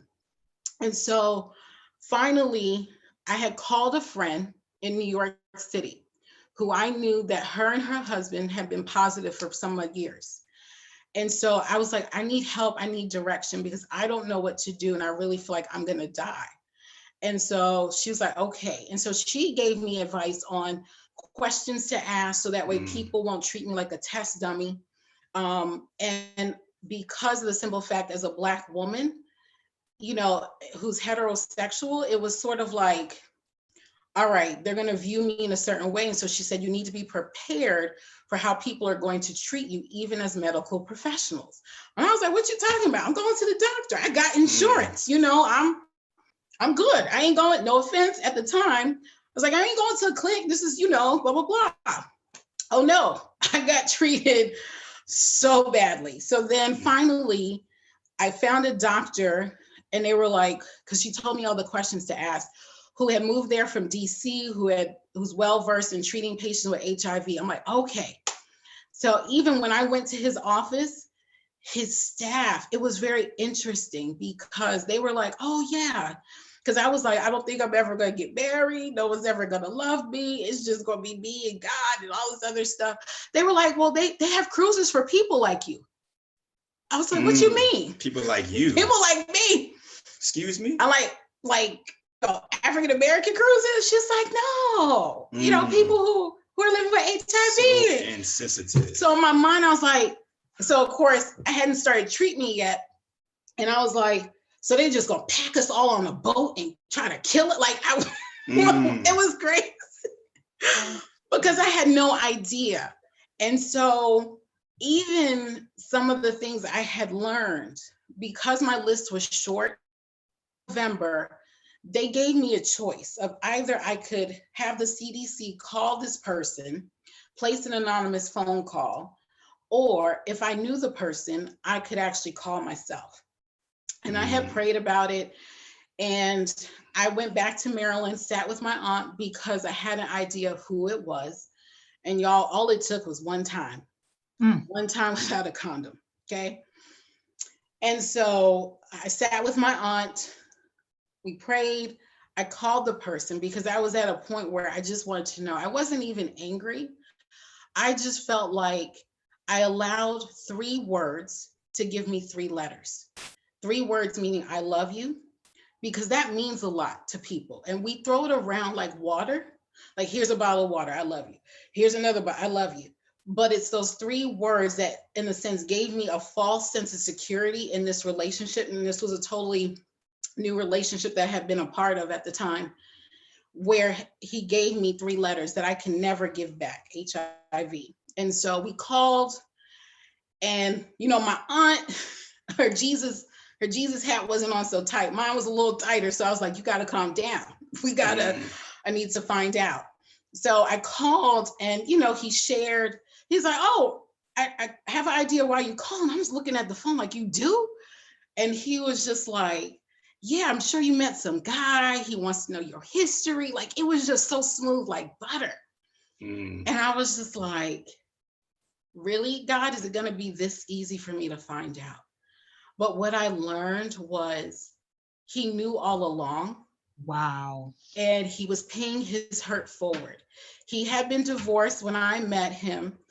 And because his ex-wife had given it to him and did him dirty, that's all he knew. Those are the behaviors that he knew. And mind you, at this point, I was diagnosed, 2012, 8 years ago. So obviously this would have happened prior, because I was abstinent at that point for 1.5 years, and then thereafter, up until the point we got married. But it's sort of like, I thought about the relationship and everything. And because my list was short, and when I say short, it was about maybe, not including growing up, but at that time, it was like maybe 2 people. And I knew, and I'm like, okay, because I've never personally used any, what I call hardcore drugs. I've never shot needles and things like, so I knew mine came from sexual intercourse, because I haven't given birth, things like, or blood transfusions. So he was paying his hurt forward. And I said, why didn't you just give me a choice? And I think a lot of times, because of the stigmas out there, we're not giving people a choice. And I've spoken to students in Philadelphia. It's like, I don't look like, because they would tell me, well, my uncle looks dirty and skinny. I said, well, I ain't never been both either. Okay. I'm a healthy chick. Okay. Come on. So, okay.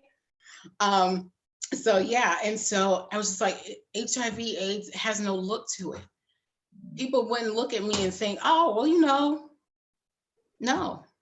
Yeah, but I'm grateful that God has given me someone who is willing to really accept all of me.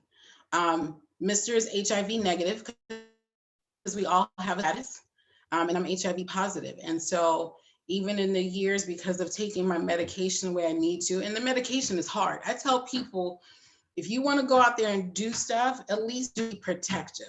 I can't stop anyone.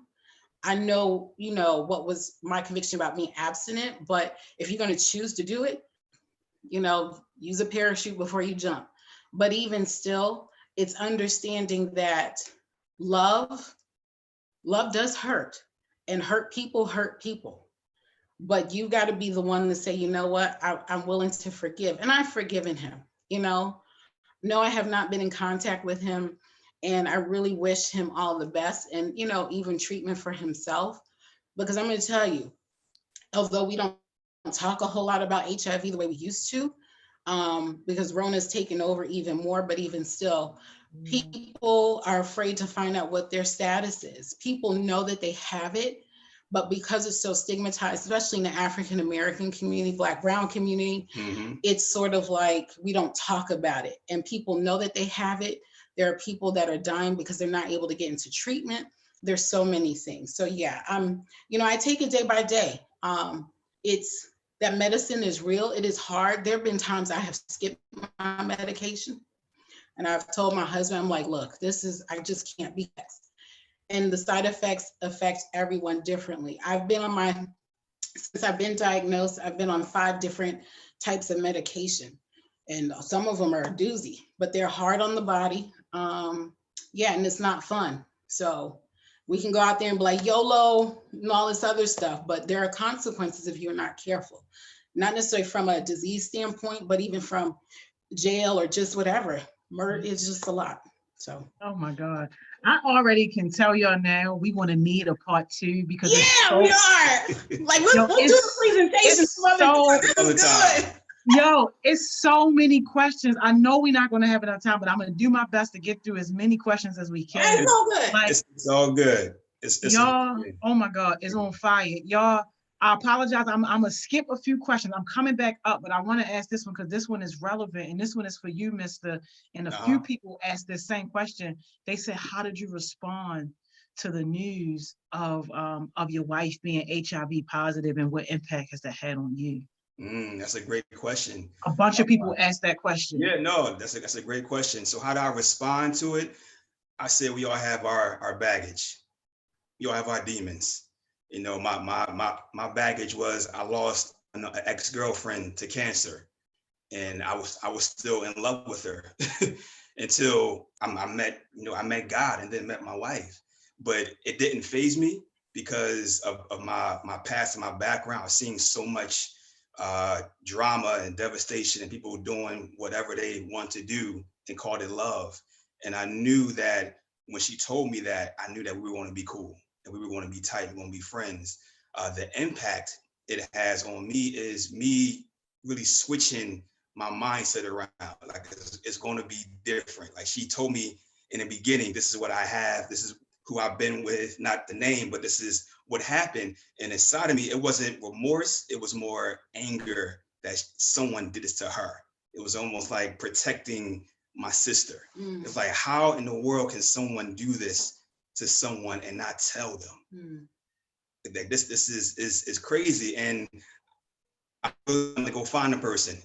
I really want to say, like, give them my 2 cents or 3 cents or $5, which would be my fist. But really understanding that the impact is not for her to wallow and say, I'm going to be like that her story. Me being a part of her life is like I'm honored to be her friend, her partner, to be her husband. I'm honored to say, you know what, this is true love. This is real love. So the impact far outweighs what happened, the devastation that happened. So really understanding that I gotta love her unconditionally, and I have and I will unconditionally. Yeah, it's times where I was judgmental of her, not because of the HIV, but because of her character. It was like, why in the world are you gonna do that? Why you do that? Why you say that? But it's true love. So the impact has inspired me to go big and go home. Inspired me to say, you know what? If she can do it, then I can do it. I can. You know what, babe? I got your back. Not only she's my wife, she's my sister in Christ. She is also my best friend, the love of my life. And without her, I mean, wow, she helped me in so many ways, impact my life in so many ways. She's an entrepreneur in so many ways, but doubt herself. So as she was sharing how her weakness is my strength, is me encouraging her, like, you can do this. Don't listen to Satan and his lies, but allow God to rise in your spirit.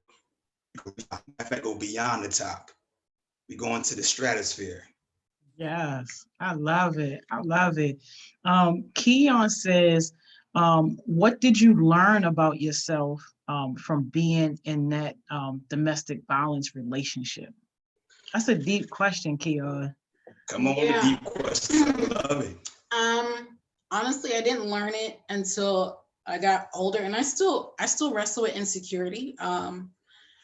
What I learned was that I am good enough because God has made me good enough, and not to worry about trying to measure a standard that was never intended for me.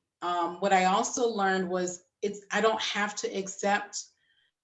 And honestly, now that I think about it, I did see some yellow flags and even some red flags, but I chose to ignore it for the sake of I wanted to be in this relationship, thinking that the relationship completed me, and that's not who completes me. yes, I've always struggled with my weight, and that's where a lot of it stemmed from, but also a lot of it stemmed from the affirmations from their father. I got a lot of affirmations from my mother. And my mother was the one who told me that I was beautiful, that, you know, someone's going to marry you, all those things. But I didn't get a whole lot of that from my father. My father was more of, here, take her, go get her hair done. Here, this is before all the drug stuff. Here, go and take her and do so more of the outer superficial stuff. But I even thought about, man, imagine if I was beautiful from my father. If I had heard that, you know, men are going to just, you know, you're awesome, it would have made a difference. And that's some of the things that I learned, that, and even pass on to young women, that we as women can build each other up, but there's nothing more than a young girl hearing from her dad, like, you're amazing and you're beautiful.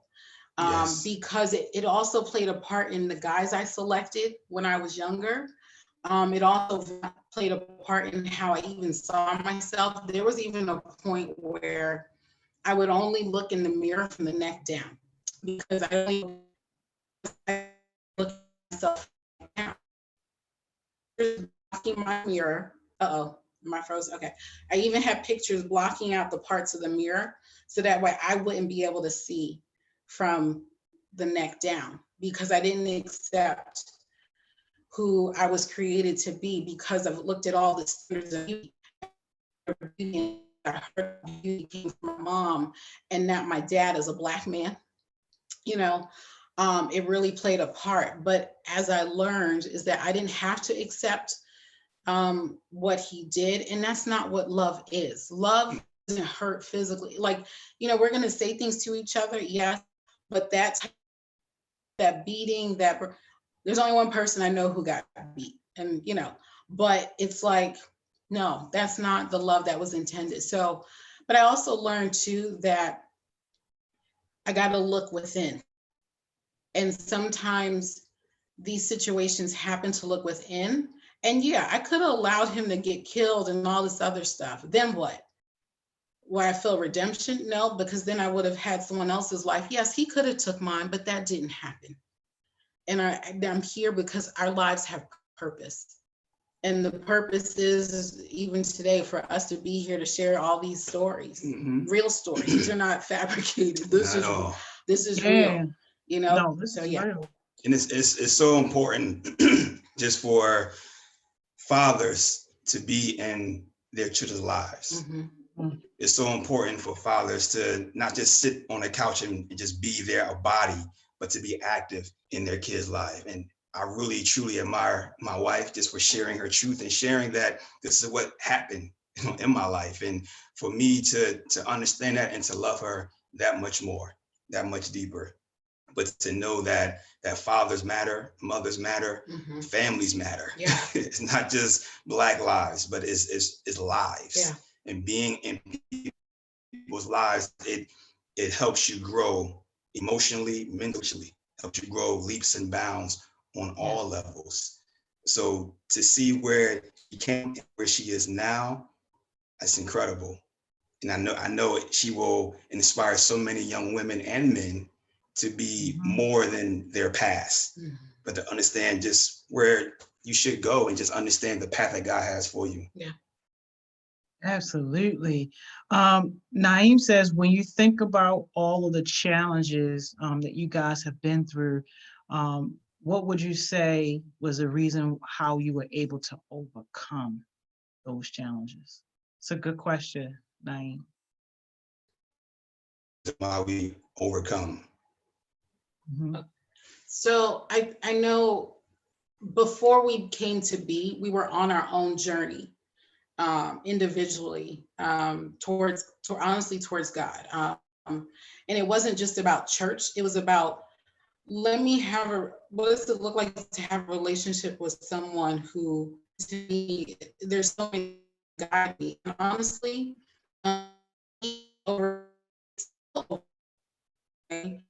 overcoming stop. Because there are times where even today, like every day, I'm reminded by taking my pill, if we pretend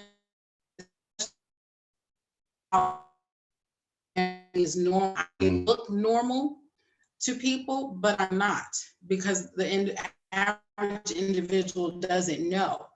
And so that pill reminds me I am continuing to overcome, but it's on my prayer really helps me to overcome, to understand that I can be brave enough to be on here to share with all of you about my life, but also our lives. Not like, well, there's a shame where I gotta, conceal, don't reveal things to you, because my story is my story and there's power in the story.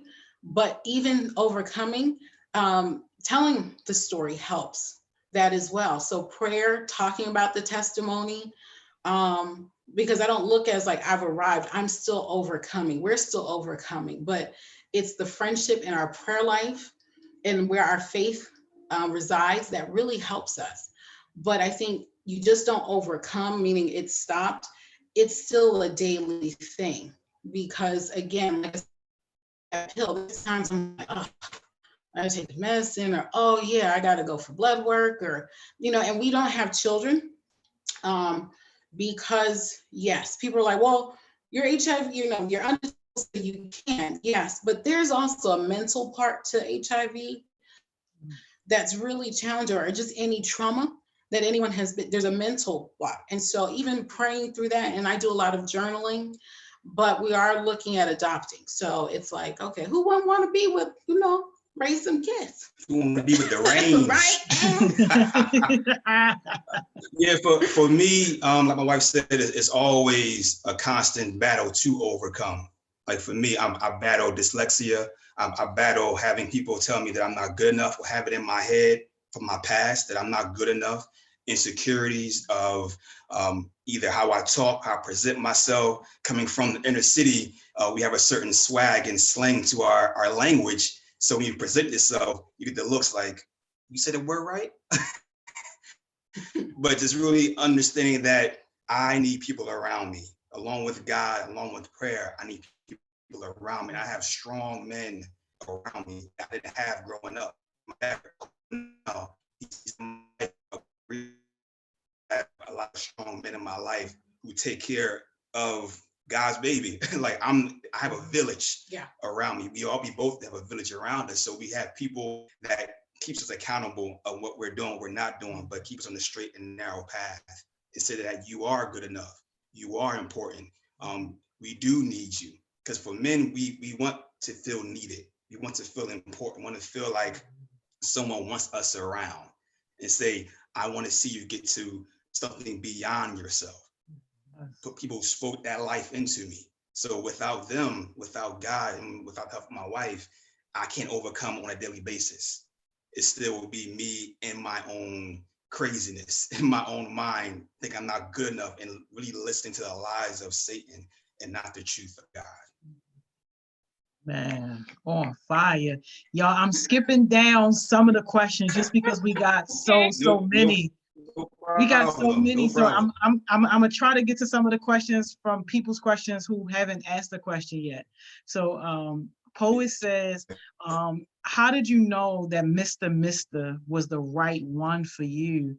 And how long did it take you to realize that it was supposed to be him? How long it took you, girl? How long it took you? A while. So we met.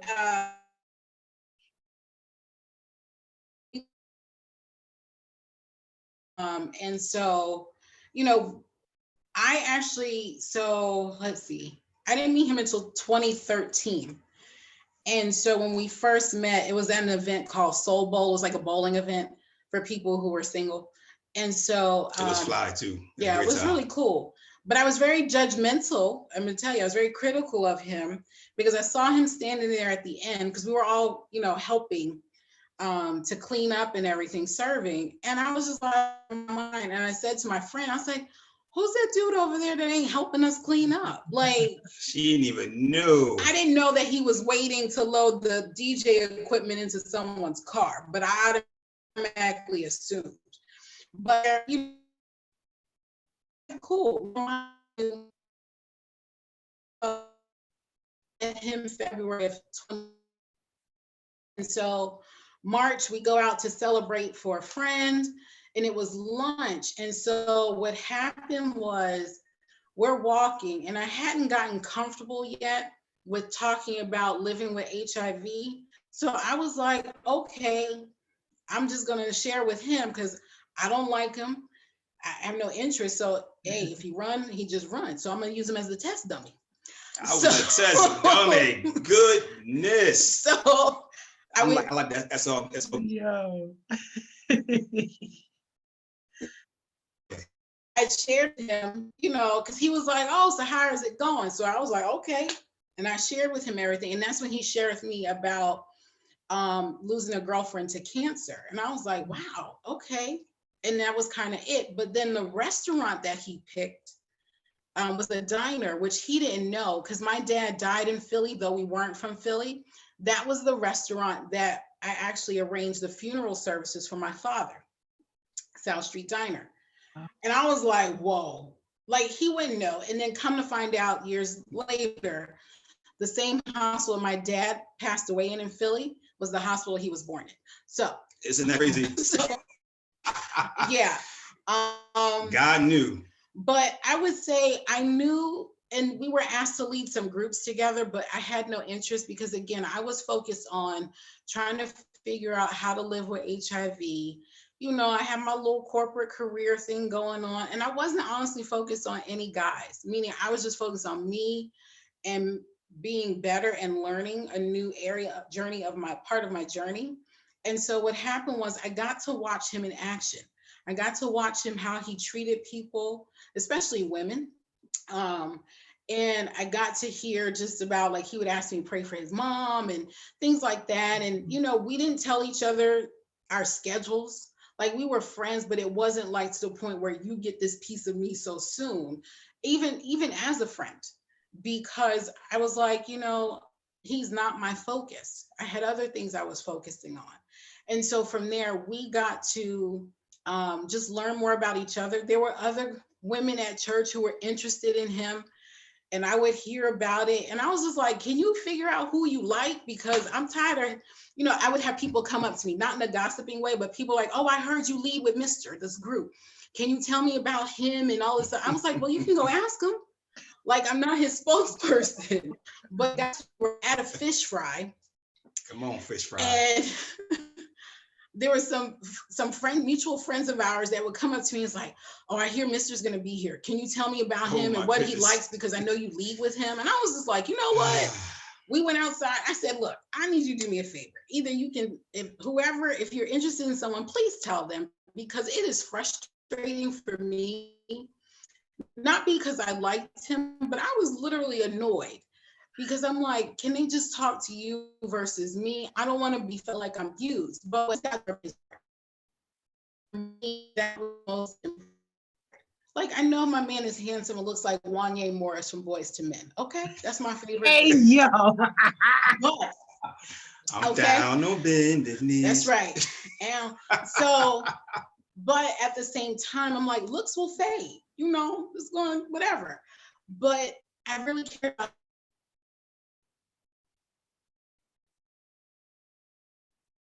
here, but I was like, let me go deeper in here. And I was fortunate that the way we built our friendship, and then I was just like, okay, I'm thinking maybe I had left an event that he had at his mother's house. It was a barbecue, Labor Day weekend. And I remember calling him because I was coming back from a retreat. And I said, look, I just want you to know I'm coming through to get a burger and to see your mom. That's it. Like, I wanted to make it known so he got nothing confused. And so from there, barbecue was over, and his mom and he were standing at the door. So in my little pride and little arrogance, I was walking down the path from his house, and I was like, I turned and looked back at them. I was like, uh-oh, I think they talking about me, like in a good way. So I went home and wrote my journal, It's And writing. I just writing some things and feeling. I was like, please don't awaken these feelings if he's not going to be the one, because I was already dealing with a lot of disappointment with, living with HIV and just trying to figure out. So from there, that's how I just knew it was his heart. And because we were able to build a friendship with each other. And he's a great listener and loves to talk and can ask some deep questions too. Mercy. Man, not deeper than these kids. We right. We are completely out of time.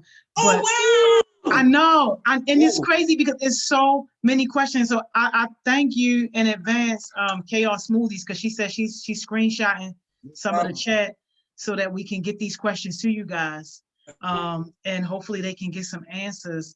But it is a very important question in here that I want to ask if you could give us maybe like a 30-second answer, because I know a lot of kids are dealing with this. Naya says she needs your advice. What would you tell a victim of domestic violence and the perpetrator? And how were you able to recognize your purpose out of that? Good question. That's a very, very, very important question. Could you repeat it again? Because I just want to understand the part with the perpetrator. Yeah, she wants advice to the victim of domestic violence and to the perpetrator. Okay. I think it's the same. The advice is the same, having lived through it, meaning for both, that it's not your fault. And I say that because the victim, because they've been on the receiving side, it's not their fault, but the person who's actually doing the harm has had something in their life done to them. And a lot of times the person who is, I'm not making excuses, but until we understand what was shown and what was taught to that person, it's not their fault. And when I say that, meaning both, yes, unfortunately, there is a victim in every situation. But even as I learned about when I went through it, it wasn't his fault because of what he was shown as a way to keep control over a woman. He was shown that behavior. Just like someone doesn't naturally go, I'm going to steal. They are taught because there are survival methods. And I understand that now. I probably wouldn't have understood that when I was that age. I was 18, because it was a 3-year period, 18 to 21, when this was the period of my life. And so it was just like, it's not their fault, because a lot of times the perpetrator doesn't hear that. They're automatically, yes, you're wrong, you've done this, she or he, because of it's them, but it's learned behaviors that are passed over time. I also will say, to even both, there is a solution, and do you really want help?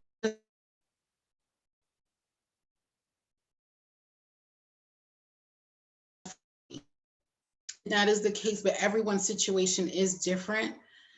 But they gotta know, especially the victim, it's not your fault. There is nothing you can do to change a person's behavior unless they want to change themselves.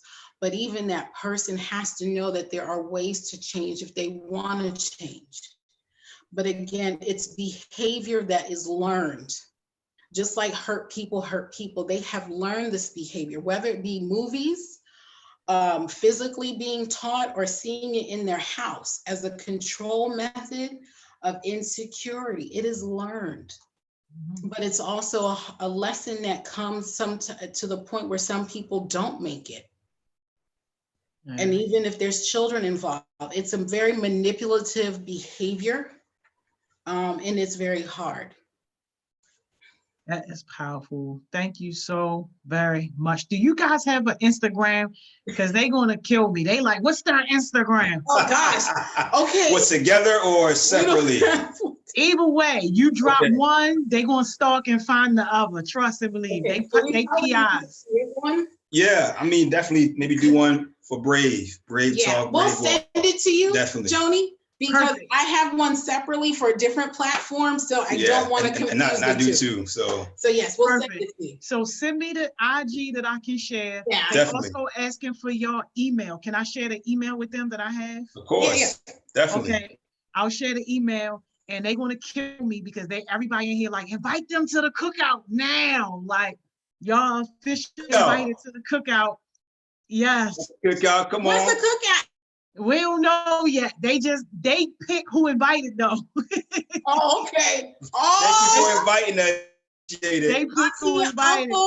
Auntie Man. Crystal, Uncle Mr. coming through, y'all. Look, And y'all about to have a whole bunch of new stalkers. So look, before I let y'all go, you gotta leave us with some jewels. If you had to leave us with one thing, what would you leave us with?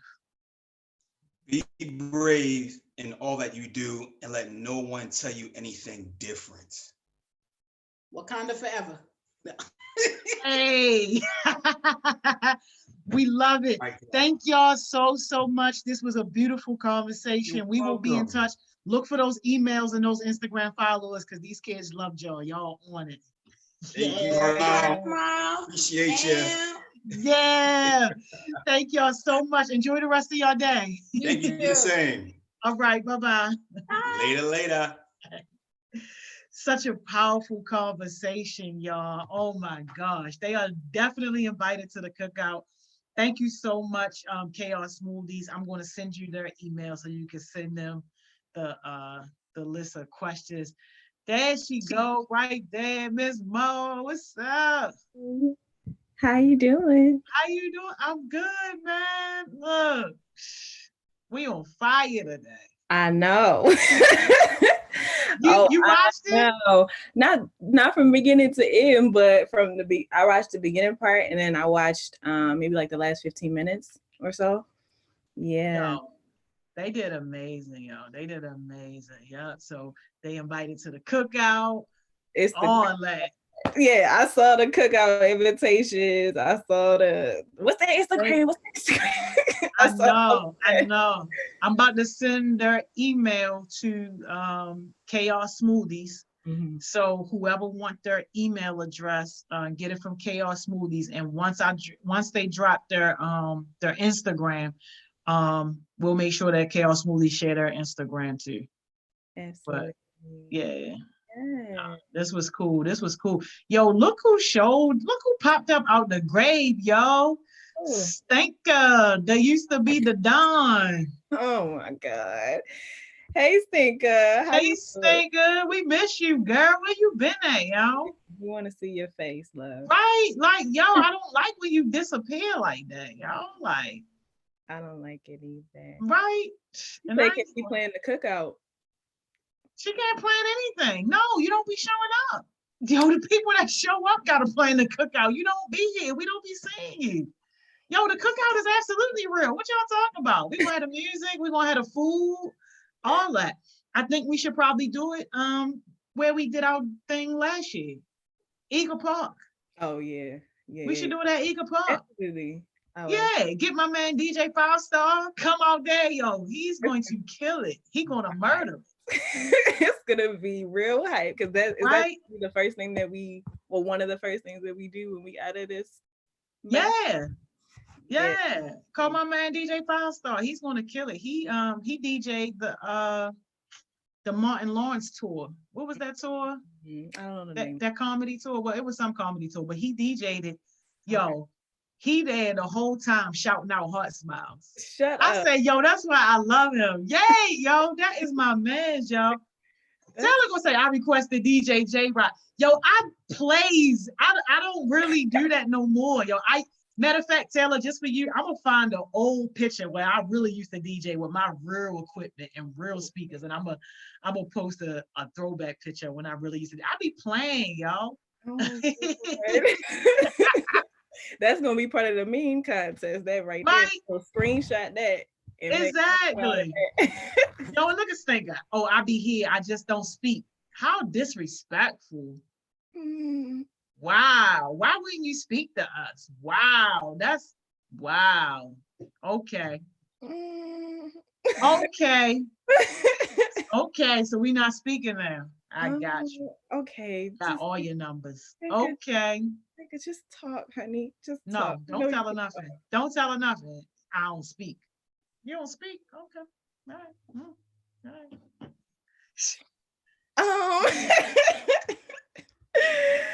Hey y'all, how y'all doing today? A mess. See A y'all whole okay? entire mess. That's a whole mess. You see somebody knocking at your door? Yeah, man. This daggone Coach Johnson, he knocking. Let him in. Yeah, hopefully. I don't know what you about to see, but hopefully. Oh my gosh, it's a mess. Hey, Ma, get their email from Chaos Smoothies. Anybody want their email, get their email from Chaos Smoothies. Absolutely. I was gonna say something. I forgot what it was, Lord. Okay, I was gonna say something about the cookout, but I can't remember what it was. So No, the cookout gonna be back in, y'all. We're gonna have to have it at Eagle Park. Oh, I know. I remember what I was gonna say. I was gonna say you can't DJ anyway, because like that's gonna be a whole just emotional. First of all, it's gonna be a whole situation. If I get on the ones and twos, we're gonna be rocking. That's not where I was. My Friday people know how I do. My Friday people know, yo, and don't let me bring the beehive out, yo. That's not where I was going. I was gonna say that we're gonna be together, all together for the first time in a while. So like, you can't be on the DJ booth doing what you're doing because you're gonna be walking around and interacting and stuff. You can't be playing. I'm not gonna be interacting with them. I'm gonna be minding my business. You're not gonna be happy to see him. I'm gonna be minding my business. Okay, well, people gonna be coming up to you, so maybe you not seeing people be coming up to you. Yo, Miss Trina said we should have a DJ face-off at the cookout. That would be hilarious. Like good hilarious. That would be good. Yo, let's do it. As long as y'all know, I'm not no professional DJ. I just be playing. But you be rocking it out, so I don't understand what the issue is. Yeah, but I'm not. That's like somebody that's an amateur bowler saying, all right, I'm about to be in this whole competition. Like, no, you just bowl to have fun, to hang out with your friends, whatever. You might get a strike here and there, but you ain't about to be in the whole competition, man. Y'all crazy. That is a mess. Right? We got to do something fun for Friday, too, yo. Coach Johnson, internet must be in the ghetto because... Hello, go outside on the porch. Go outside on the porch. Say connecting. But we got to do something fun for Friday, y'all. I'm thinking we can settle it once and for all, like a whole Biggie versus Pac situation, and just settle it once and for all. But I don't know if they old enough for that. Coach Johnson! Hey, Shalom. Miss Jody, so what you got? What you not gonna speak to Stinker Bus no more? You was like, who? You all the way back there. What? Who? You had to come on here saying it and remind her what she was talking about. Remind me of what? Remind me of what? I don't even know what this young man is talking about.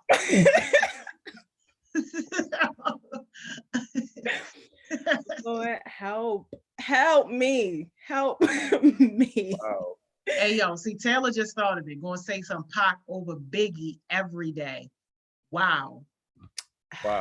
Now we might just have to really do it because Taylor, you my niece and everything, and you like, yo, you really like my musical daughter, but yo, really? I'm not gonna disagree. We're gonna settle it Friday, yo. We're gonna settle it Friday. Y'all, if you're not old enough, then start listening to it now. Just start listening. If you're not old enough, don't even worry about it. Don't come to this one. Sit this one out. They can come. They can listen to enough. It's about to be serious. Okay, well then nobody gonna be there. Pac versus Biggie, yo, what? Well then nobody on any comments right now gonna be on there. This serious. Johnson Taylor is right. Wow, that's okay. We're gonna settle it Friday, y'all. We're gonna settle it Friday. I cannot with y'all. Who's gonna settle it though? Like we're gonna settle it. We're gonna settle it. Whoever on the live Friday, we're gonna go track for track, yo. Okay. That's what we gonna do. The best of the best. Oh, so you gonna be playing both of them? Yeah, like how we did Beyonce and Rihanna. Yeah, we just Okay. going Just back to wondering. back, y'all. Just wondering. All right. Good luck. That's what we gonna do. Who's that? Is that now Faithful Pearl? No. Nah, Y'all look, I'm just trying to figure it out.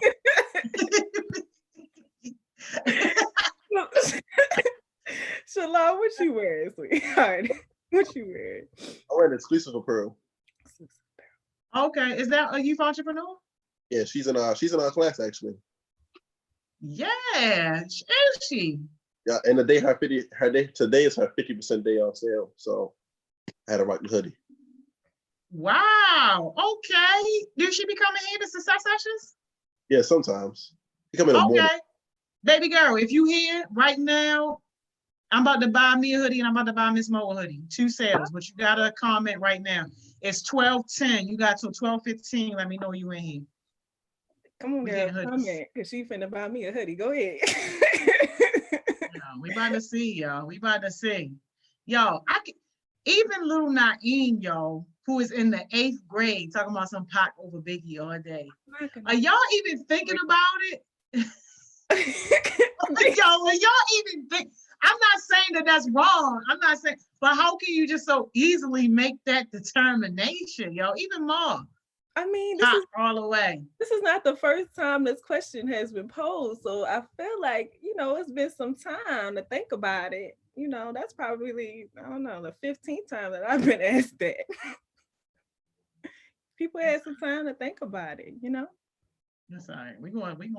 I'm too young to come out of this conversation. Oh. We're going to settle this. We're going honest. to make this right on Friday. Friday is actually going to be one of my favorite days too. Turn up. Yo, no, Jordan is going to be our special guest on Friday. Yeah. I'm super excited to talk to her. I'm super excited to talk to her. Be real good. Jordan Strong. I know the Western does. I know y'all know who he is. She got shot in the back like 2 summers ago. Wow. She was minding her business. Youth entrepreneur doing her thing, minding her business. Some dudes got into it. The basketball court. She wasn't nowhere near the basketball court. Wasn't nowhere near the basketball court. But y'all know them bullets travel. The dudes get to shooting. Her and her friends start running. She got shot. They thought that she had just fell, but she ended up getting shot in her back. Yo, crazy. What? Crazy. But I'm so inspired by her because she did not let that stop her. And she did not use that as an excuse to still not, live her life. And like she's living life to the fullest. And she only like 18, 19, young girl. Yeah. Young girl. I'm super excited for her. Me too. Shalom, get us started, please. Well, there we go. Well, good morning, guys. Today we're going to talk about leaving a legacy. So that's going to be the topic for today, is leaving a legacy. So basically, I'm going to start off with the first question. Ms. Joan, you can answer it too, and you might in the comments, and Ms. Morgan can answer the question as you guys well as too. But the first question is, what is a legacy? So I'm going to give y'all the Google definition of what is a legacy, and I'm going to give you my definition of a legacy. So the Google definition of what is a legacy is, excuse me, a legacy is a story of someone's life and the things they did, places they went, goals they accomplished, their failures, and more. Legacy is something that a person leaves behind to be remembered by. Legacies are pathways that guide people in decisions with what to do or what not to do. So that's the Google's definition of what is a legacy. My definition of what is a legacy is someone that has a real strong powerful movement in that community or just in the world. Just the world, basically. So my example would be Kobe Bryant. He left a legacy. Him and his daughter, Kobe Bryant did. He was like one of the biggest NBA stars, Hall of Fame stars.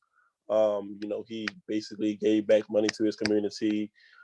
He's a coach of his own. He was a coach for his daughter's basketball team. I forgot his wife's name, but you know, he married a nice lady. So he did a lot for his community, a lot for the NBA as well. So that's a definition of leaving a legacy for me.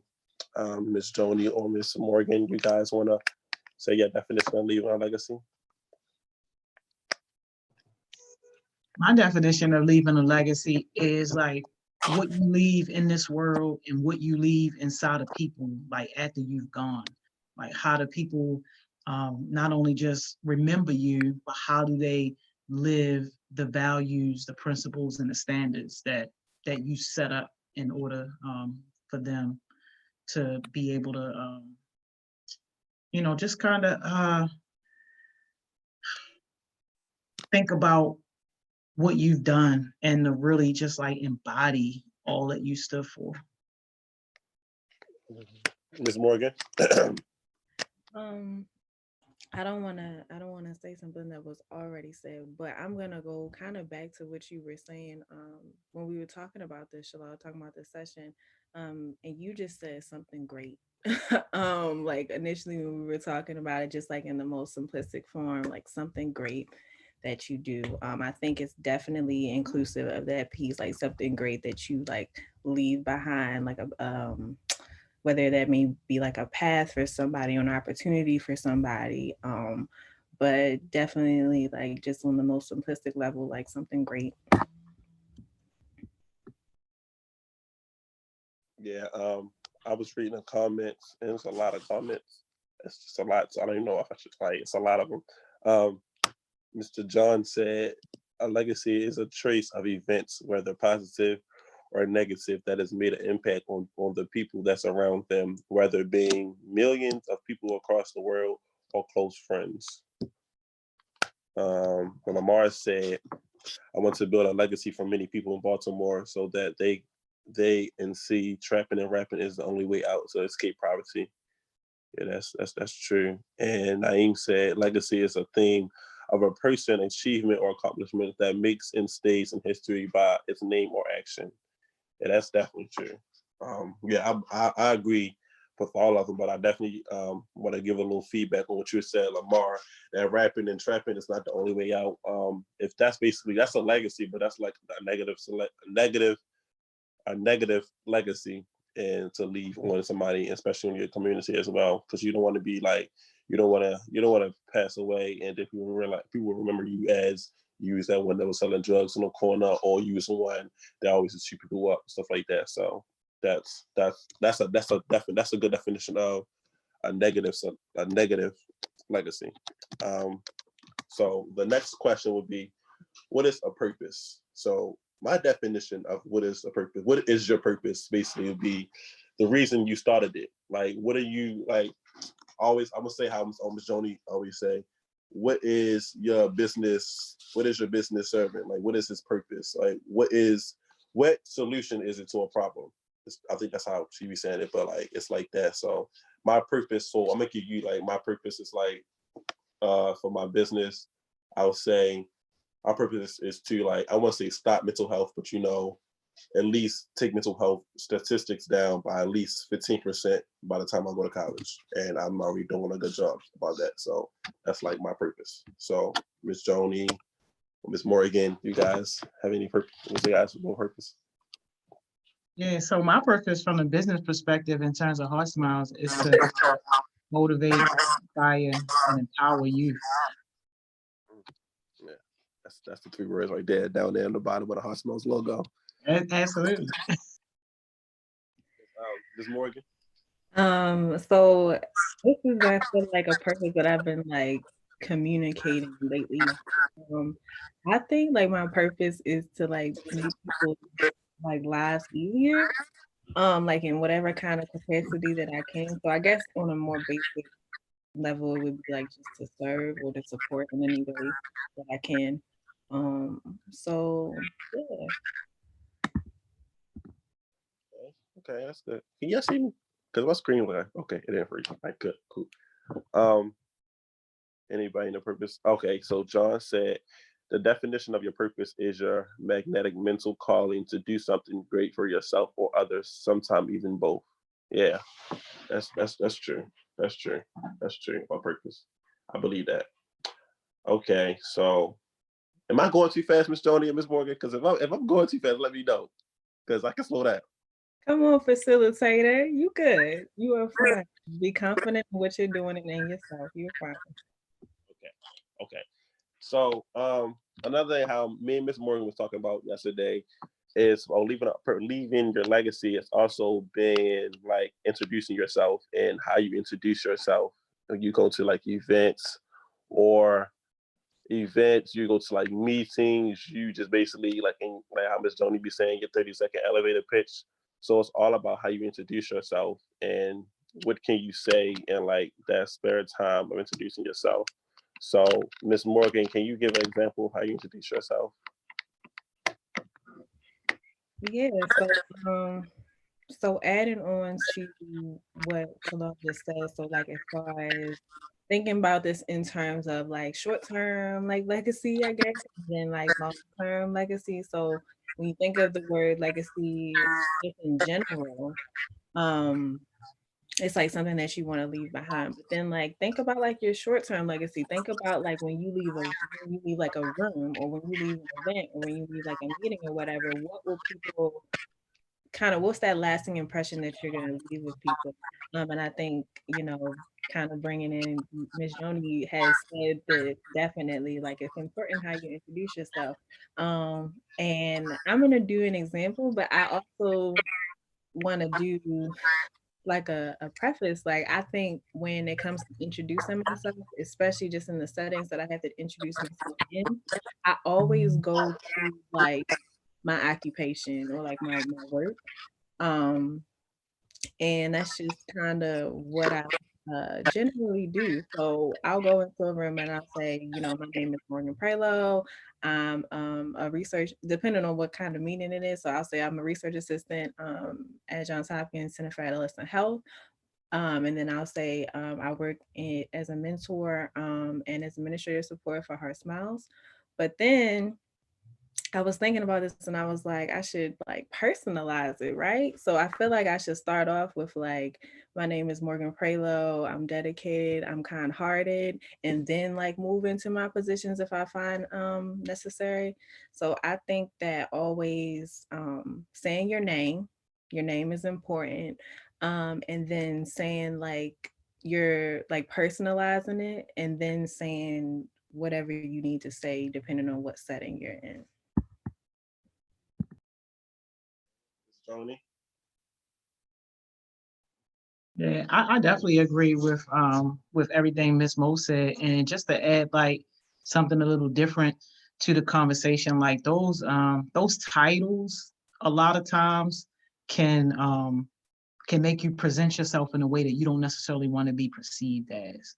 So like when people like walk in or even just in an email or something, and the first thing they talking about is, I'm the CEO of this, or, I'm the manager or the supervisor of this. Like sometimes people take that as you bragging, or as you looking at the situation as if you are above other people. So I think that it's very, very, very important to be mindful of how you introduce yourself and how you carry and wear those titles, because it's not necessary at all. Like most times you could just give people your name, and if your title or position or whatever happens to come up, then okay. But other than that, when people ask me about me and about HeartSmiles, like I don't say I'm no CEO, I'm no president or nothing. Like, yo, I help kids. That's what I do. So that is facts, because I feel like a lot of times Miss Joni's in settings where people would be like, but aren't you the CEO? But aren't you the president? But aren't you da-da-da? And she just be like, she just be like, yeah, I guess.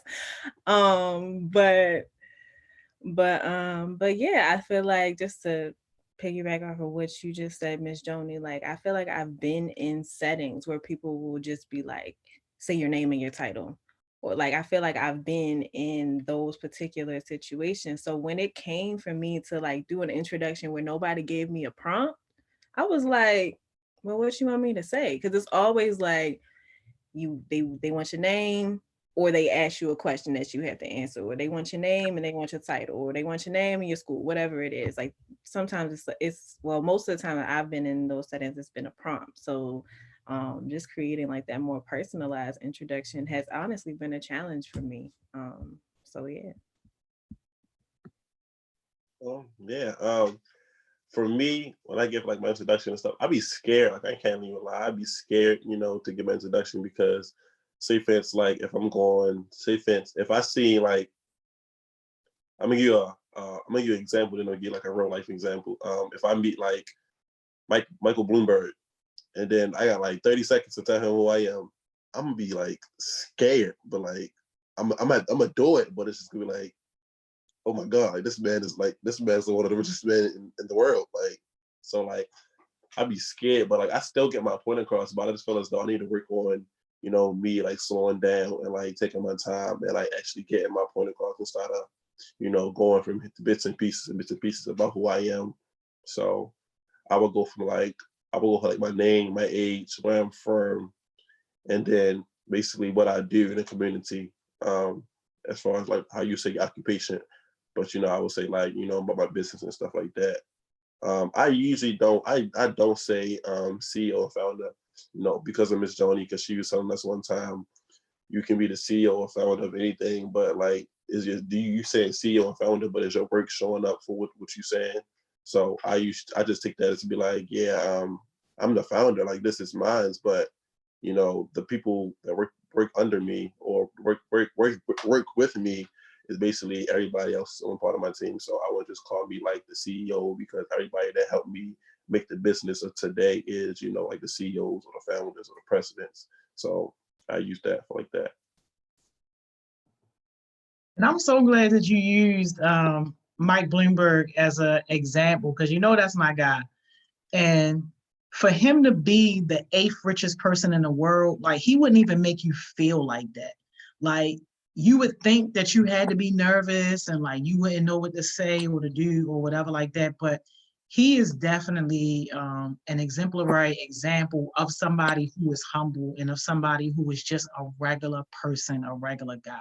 Like, his very first like line to anybody normally is like some type of joke or something like that. Like that's just how he is. Like, who made the coffee? Like I heard him say that before.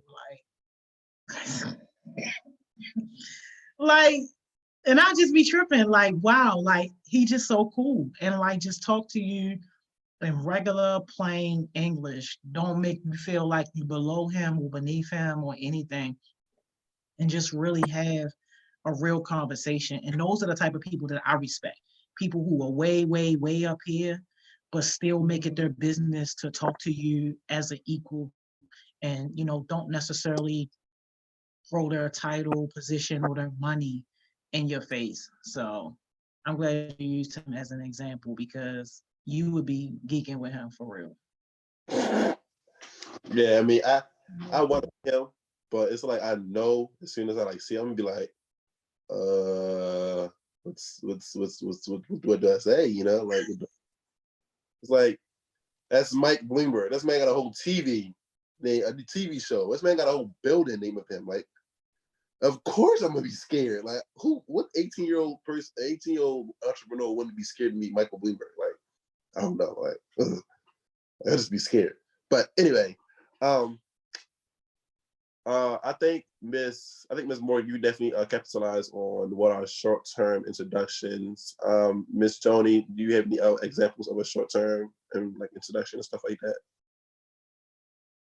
that? It really depends on who I'm introducing myself to. So most times, if it's just on a regular situation, I'll just say my first name. If I'm introducing myself to just a regular person, if I know that it's on a business tip, then I'll say I'm Joni with HeartSmiles. Okay. And what about like short-term impressions? Like, what is something that you do that leave an impression on people? So I look for ways to add value. So I listen to what people say. If it's something that they say that they need or they've been trying to get or something like that, I try to think about my network and the connections that I have. If it's something that I can offer that would be of value to help them fill that void on what they need, or if they're trying to make a certain connection. So that's like my impression. Like, how can I add value? How can I help this person's situation or life to be a little bit better as a result of being in contact with me, even if it's something small. Mm-hmm. Okay. Okay. Okay. Miss Mo.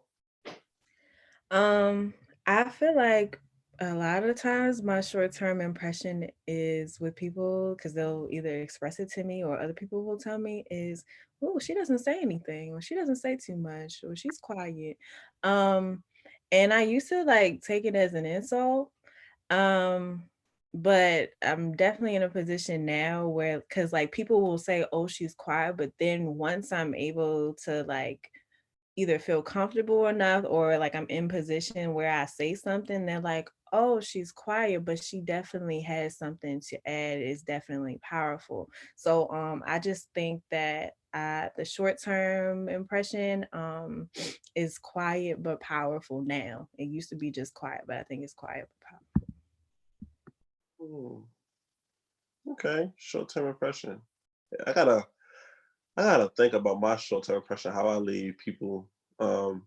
Definitely, like, I really haven't been into those like big type of meetings, how like Miss Joni had been in, or probably how Miss Mo probably been in.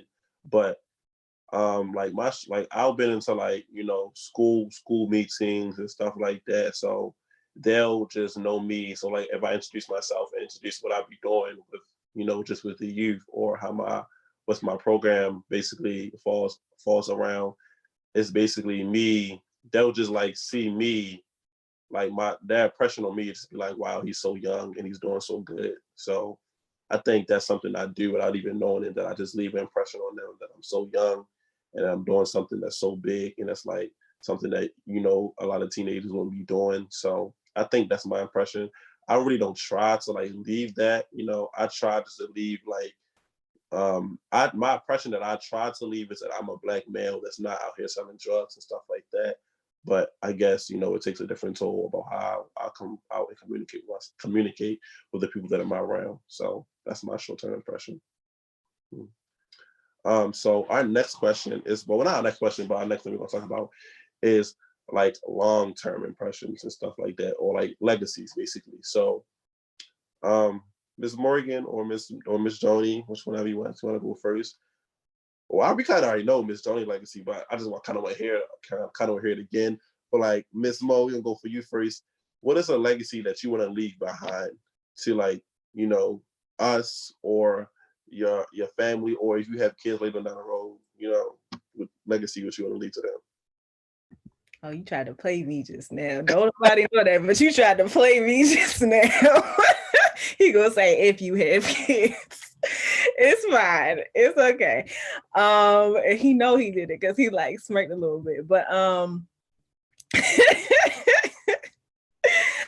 if I were, the legacy I kind of want to leave behind is like, I want people to know that it's power in being like kind. I feel like that power being like kind and gracious. So I feel like it's easy to be in a space where you're always like mean to people, where you always come from like an evil place or something like that. I feel like that's very common, and I just want people to know like it's powerful, and it's power in being kind, it's power in being gracious, and just kind of always knowing like you can still be like, you can still get great things and still be successful without having to step on anybody's toes.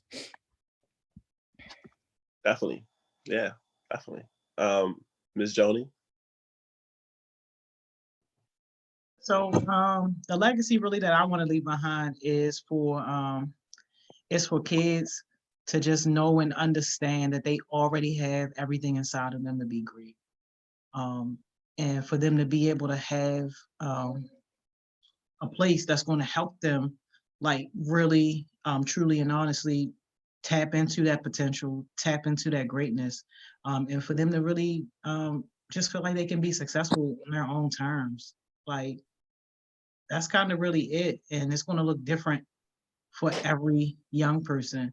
But I never want any young person to feel like that they are defined by their circumstance or their surroundings or their environment, or think, oh, just because, you know, my parents didn't do it, or just because this runs in my family, that, you know, that's just going to be the life for me. No, I need people to know and understand that you can break whatever generational curse you want to break, and you can achieve whatever type of success you want to achieve if you're willing to put that work in. Yeah. And Ms. Joni, I want to stand and say thank you for your legacy that you just basically just said, because everything you just said helped me to turn to the person I am today, because, you know, it's basically helped me into the way of, you know, I started my own business, because I'm not gonna lie, my father graduated high school, but that was just barely. And my mother, she didn't graduate high school because she got pregnant with me, and none of my parents went to college. So just because me meeting you, and, you know, basically another thing, my father and my mother, you know, they was 17, 18 years old having a child, you know, and I'm 18 years old, we're going to college in like 3 months, you know, I have a whole business and everything. So I broke that generational curse of, you know, just like not having a child at a young age, or, you know, not be able to finish school, or not be able to get accepted into a college, stuff like that. So that definitely broke, and I definitely broke that generational curse because of you, you know. So I definitely thank you for that. But my legacy, or something I want to leave on, is, well, for right now at my age, I want to just basically leave on to the youth, is that no matter how young you are, you can always give back to your community. I don't even know why I love saying that those 3 words, but like giving back to my community is like one of the main things I love, and it's just something like I would like literally die for. If I would just feel so bad if I like go to North Carolina and I can't contribute back to my community, to Baltimore. Like, it's just not right, because, you know, that's where I came from. That's where I was born and raised. That's my bread and butter. So it's like, I'm gonna always give back to my community as many ways I can as possible. And what's more positive way I can do it is by giving back to the youth as well. So I just love to like give back to my community. So my legacy, basically, no matter how young you are, your race, your disability, anything, or your mental health status, no matter what you are, you can always give back to your community, or just give back to your people, you know, just to be that caring or giving hand person, you know. So that would be my legacy. The next question would be, who would you leave your legacy in? So, I mean, yeah, basically, who would you leave your legacy with? So this would be like a good one for Ms. Joni, if you would go first. Like, who is, like, if you would have to leave your legacy right now to somebody, who would you leave it into? And that's probably a good hard question, so that's why I chose you first. Wow. You just stressed out, Lord. All the way. All the way. I mean, wow. Well, you still gotta ask the question too. But another question is, what would you tell the kids in the future about your legacy? I think I said that right. That's for Miss Mo? No, that's for you too. It's 2 questions, but. Oh, sheesh. All right. So if I had the knowledge that I was not going to be here tomorrow, and I had to leave it, I would definitely want to leave it to some heartbeats. Just because, my personal feeling is that if we have not groomed y'all be able to be leaders and to be able to pick this thing up and keep it moving, then we have not done our jobs. And when I think about the true definition and maybe like role model of what HeartSmiles is, like, it's a few people that come to name like right off a rip. And for a few reasons. One, because of consistency. And when I say consistency, I mean like from day one when I met them and they were introduced, to HeartSmiles, regardless of how hard it has been. They have still, stuck through it, and they've been able to take the challenges and the hard lessons and learn from those things, and then also turn around and do exactly what you're talking about now in terms of being a young person and giving back to the next generation, and even giving back to the current generation in terms of community support and peer-to-peer support. So the first two that come to mind, definitely you and Elder, like hands down. And I'm not saying that just because you on here. Like if anybody would ask me anyway, I would say that. You and Elder for sure at the top of the list. And I think that y'all would do a great job of holding people accountable to what we stand for, because I've seen y'all do it before without me having to even interject. Like y'all see something happening on Thriving Thursday that ain't supposed to go down. Y'all don't wait. Y'all don't come and holler at us. I've seen y'all go and check people and get people right. So like, if I had to make that decision, like that's kind of where my mind would be right then and there. But I will also have other people on my list, people like Cam, who comes to play no games at all, like always there, always consistent, always stepping up, always helping people, like even help me one time when I needed help. I knew I needed help, but being the person that I am, I wasn't about to ask for help. But as soon as she said, Miss Joni, can I help you? Let me help you. I was like, yes, please. Like, and she helped me get those Ubers and those lifts together without complaining, didn't ask me for nothing, just kind of handled it. And, I really appreciate like that type of person. And then I think about, like other people who I know are good, but just not all that consistent. Like James, I would want to be able to say like James, because James is a solid dude, very knowledgeable. He cares about everybody, gets stuff done. He just don't show up all the time. So I would have him on the backup list. But yeah, that's my answer to that, man. That was a hard one. And what would you tell like your future kids later in the generations? I would tell them that discipline, work ethic, and compassion are the true keys to success. You want to be successful, whatever it is that you want to do, discipline, consistency, and compassion. That's gonna get you there. Okay. Miss Mo? Why you make her go first? I should have went first. She should have went. I had to get out of that one. I had to get that out of there. Oh my goodness. Okay, so first question is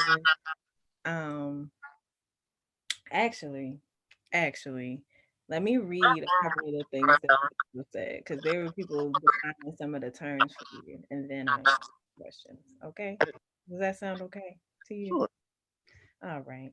So, because going back to the definition of legacy, we didn't read all of them just because they came in a little bit later. So, Naeem said legacy is a theme of a person's achievements or accomplishments that makes and stays in its history by its name or action. Um, oh, dang, you didn't order your hoodie. If you're still on here, I'm not gonna type it. My hoodie, can you make it a medium, please? With whatever colors Miss Joni just said. I don't know what colors you said, but whatever colors you just said. And then John said before he left, he said the definition of your purpose is your magnetic mental calling to do something great for yourself or others, sometimes even both. I love both of those. And then Miss Trina was saying that she introduces herself, hey Miss Trina, as an ally through a giving approach. I bring positive, uplifting resources as an asset. I seek collaboration rather than control. I love that, Trina. That's a good one.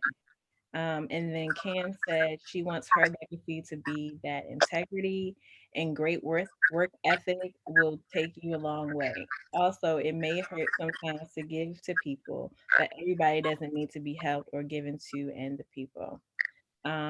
Yes, so I love that integrity and great work ethic. I love that. So yeah, I just wanted to read those and share those. All right. So first question is, what was the first question? I'm sorry. I know the second question. It was, what would I tell my kids? Who would you leave your legacy with? Okay, who would I leave my legacy with? Probably, honestly, I was gonna say probably you and Mira. Not even gonna lie to you. You and Mira. Because I think that both of y'all are like, because I was gonna say my God kids, but they're little and they're like little babies. So but you and Mira, just because I feel like y'all are on like two, y'all make up for where the other one may lag, and you both have great qualities. And I think that together, especially just seeing y'all interact with one another, I think that together y'all could really just kind of carry that on. Y'all could check each other too, because I've seen that happen as well. So yeah, I think that would probably be it. Yeah, me and Mira, but to piggyback on what you said, me and Mira together is like, I don't know, that's like a dynamic duo. Like you got like, she's just like the brains and the aspect, and I'm just like the background worker, because she be like, like Mary would be like, she'd tell you about some things about, especially don't if the topic about Black community or activism or stuff like that. Yeah, she on it. So yeah, I definitely I like Mira about how she works and stuff like that. But go ahead with the second question. I'm sorry. You're fine. I would tell my kids, like, you are not above anyone else, and don't function as that. So I really just can't stand like elitism and just kind of like thinking that you're better than other people, especially when you're not actually better than other people. So I would just tell them like, hey, like you're definitely special. You're definitely a purpose in this world. You definitely should live a purposeful life, but you are not above anybody else. And if you ever think that way, you need to bring yourself right back down. So yeah. Okay. I like that one. Okay, so I guess it's my turn. So basically, who would I leave my legacy on? Like it's today. Yeah, basically, I would have to leave it with Cam, because like Cam really be like working, But I like say, okay, I'm gonna put it like this: if we talking about who would I leave it as, and just like business wise and not basketball wise, it would definitely be Cam. Because like you gotta have like, you can't coach basketball if you make smoothies. You feel me? Like it's No. No. At first, I thought you said basketball wives, and I was like, "What? Where did that go?" Go ahead.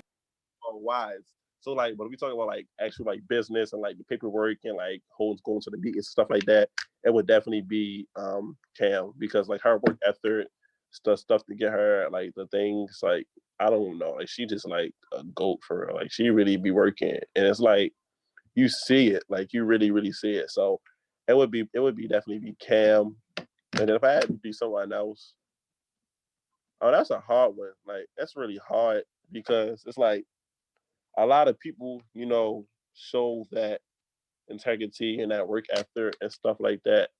But I would definitely probably have to choose Jamira. I'd probably be Cam and Jamira, because, like I said, Jamira, she gets her stuff done. She really do. And, Cam, she gets her stuff done well, and she really be on top of people. Like every day she texts me, what's your goals for the day? What did you do today? Like, so like the little stuff matters. So I would have to say Cam and Jamira, and then third one up, it'll probably definitely be Elder. So that'll be my top three. And if I tell my kids later on,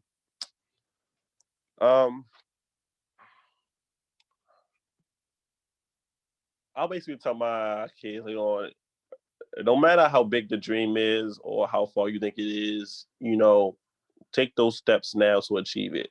So, example, if you're like 10 years old and you talking about you want to be a lawyer or you want to be a fighter, or you want to do that and the third, take those steps and take the initiative now to like go out to a program or go to YouTube and look up stuff like go to YouTube, look up videos and what do firefighters do, what do lawyers do, stuff like that. So take the initiative as young. So mine would be chase your goals and chase your goals and dreams at any age. Like yeah, because I just feel as though, if you have a goal with something and then because a lot of youth that I kind of realize a lot of youth will have a goal, but they'll always say, I'm too young, I gotta wait till I do this, I gotta wait till I go to college and do this. Like you don't. Like I was on the phone last night talking to a friend and she was saying like I want to do poetry. I want to do poetry, but I don't have the like the resources or I don't have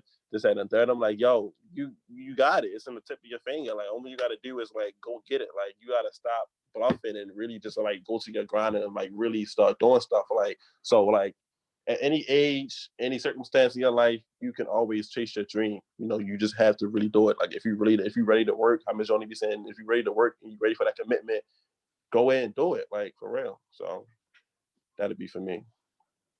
Last question. You don't have no boys, Shalal. You would leave your business to girls. You don't have no boys. And HeartSmiles? Wow. No, I was just asking. Look, look.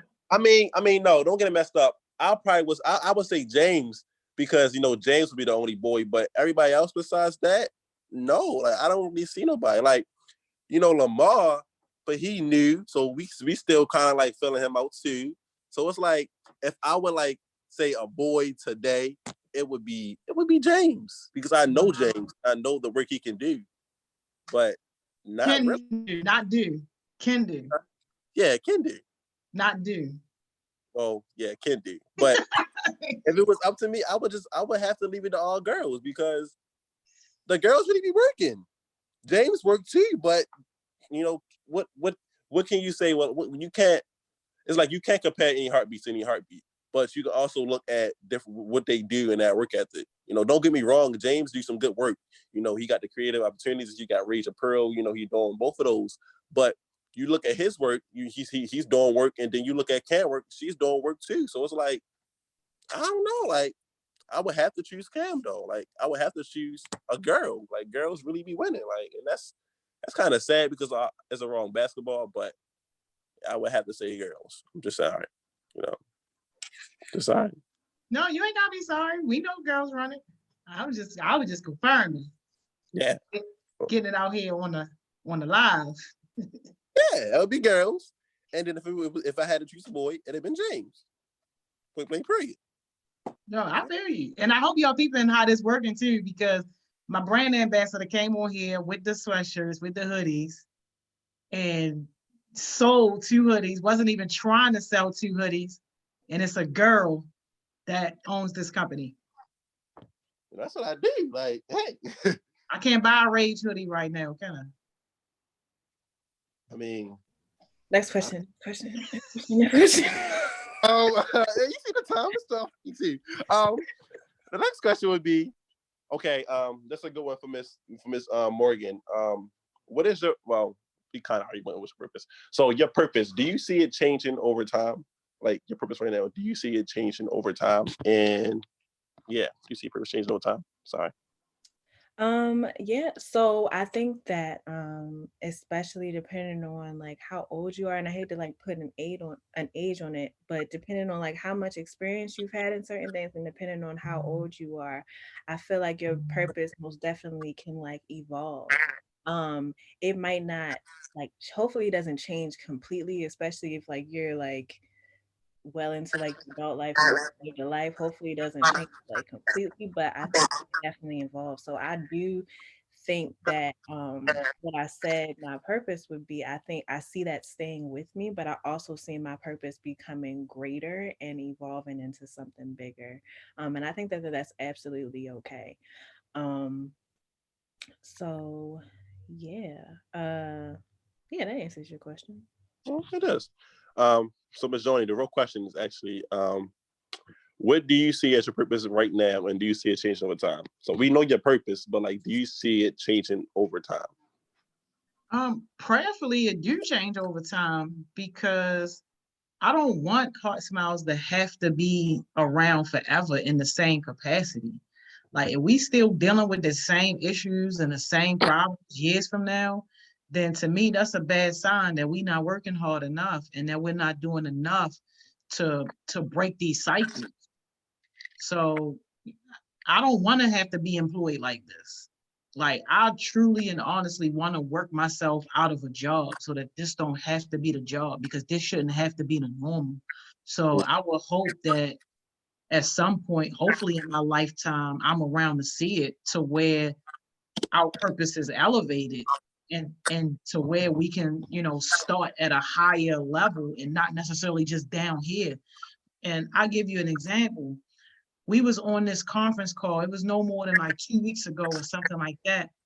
And they were just, asking like similar questions, kind of like how you asking in terms of, like, what's the purpose of HeartSmiles and what do we want to do? And basically, how do we want to, judge and determine success?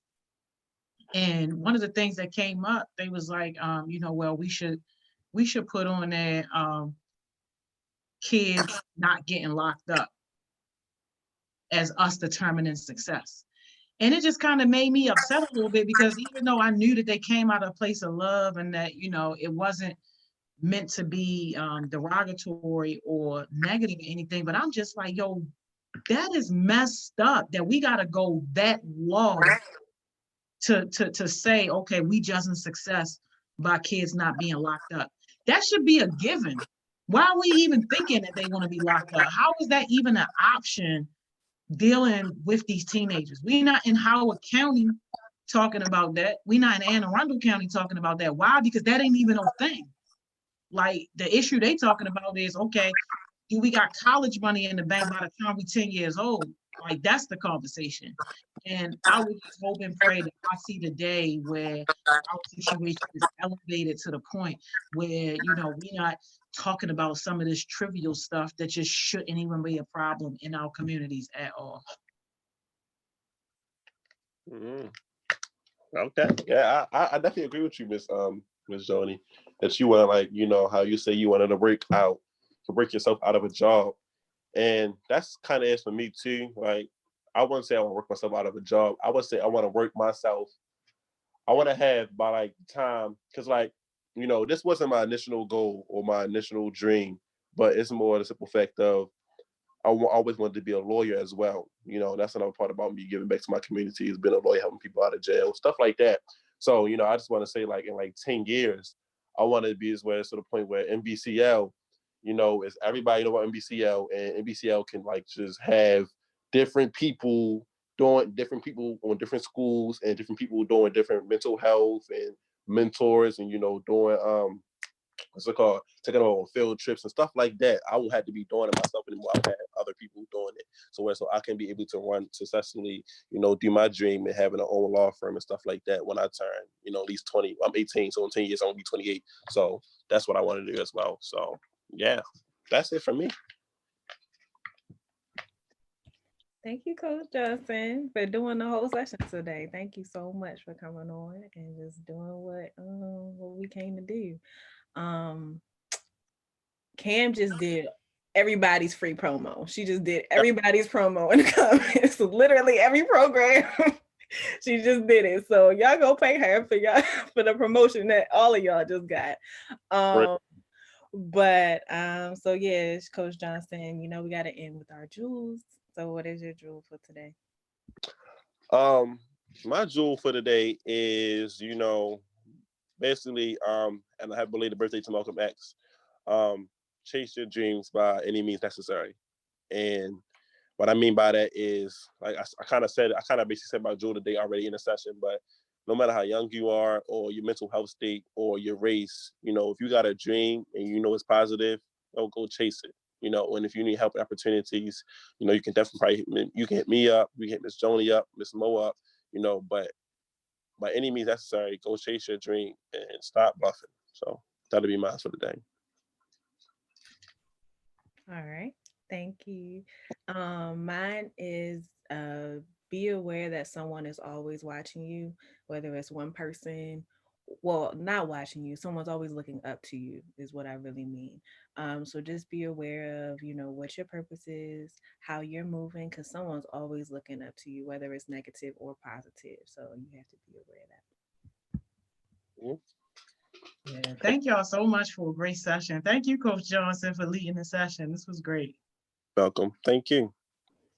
All right. Yeah. All right. I'll see y'all later. Miss Mo, we see you tomorrow, 12 o'clock. You know it. Every day. Here we are.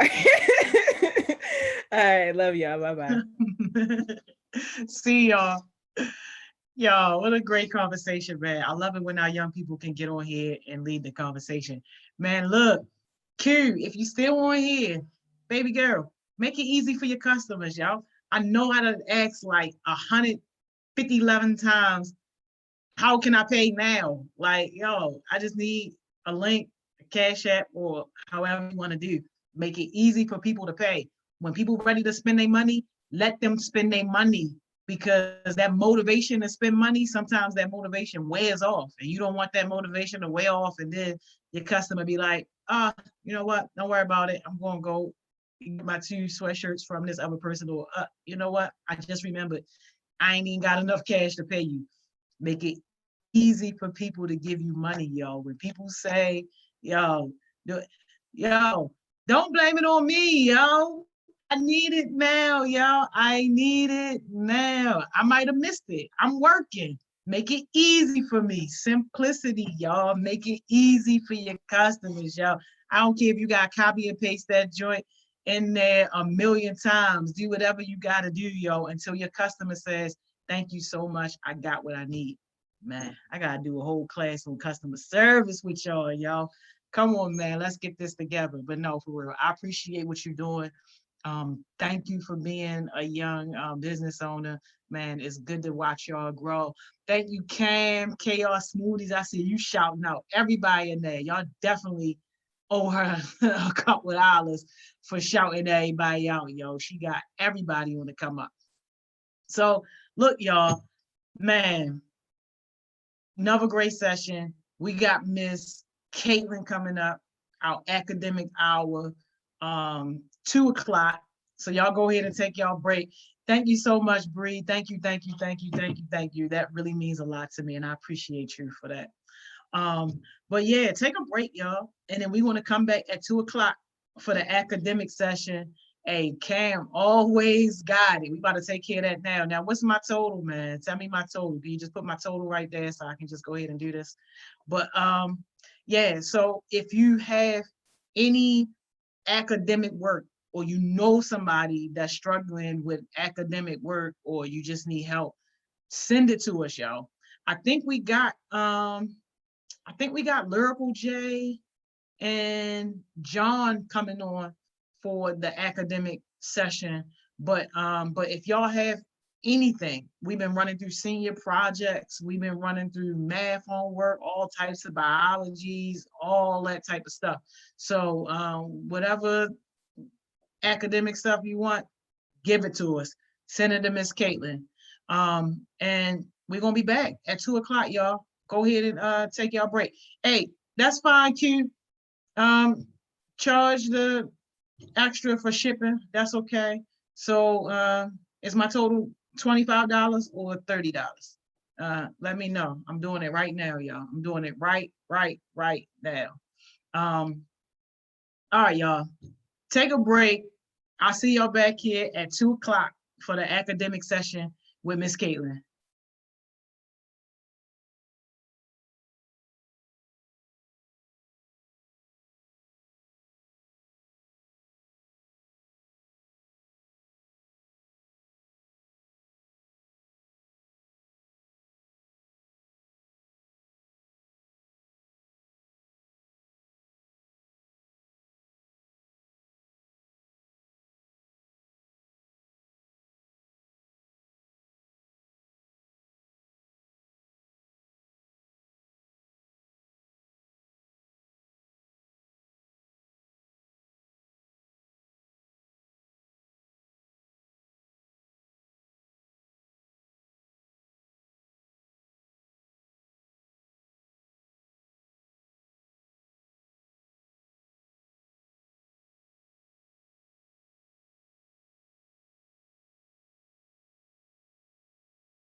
Hey, y'all. We are back. Academic session. Hey, Angel, if you still on here, man, I just responded to your question in the chat, yo.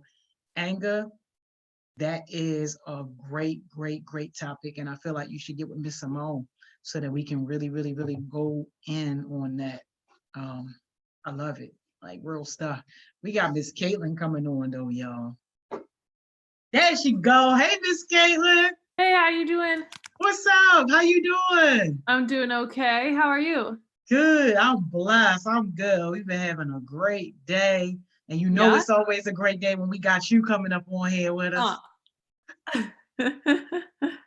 Who's been in so far? Who's been So on? you know Miss Simone, she kill it every single day. So that's just like a no-brainer. But then our guest speakers, we had his name is Mr. So it's Mr. And Really? Like yeah, his last name. no, that's his first name. Cool. And it's crazy because he told us a story of how he got his name, but his wife was on too, Miss Crystal, because they run like a youth ministry together. Oh, cool.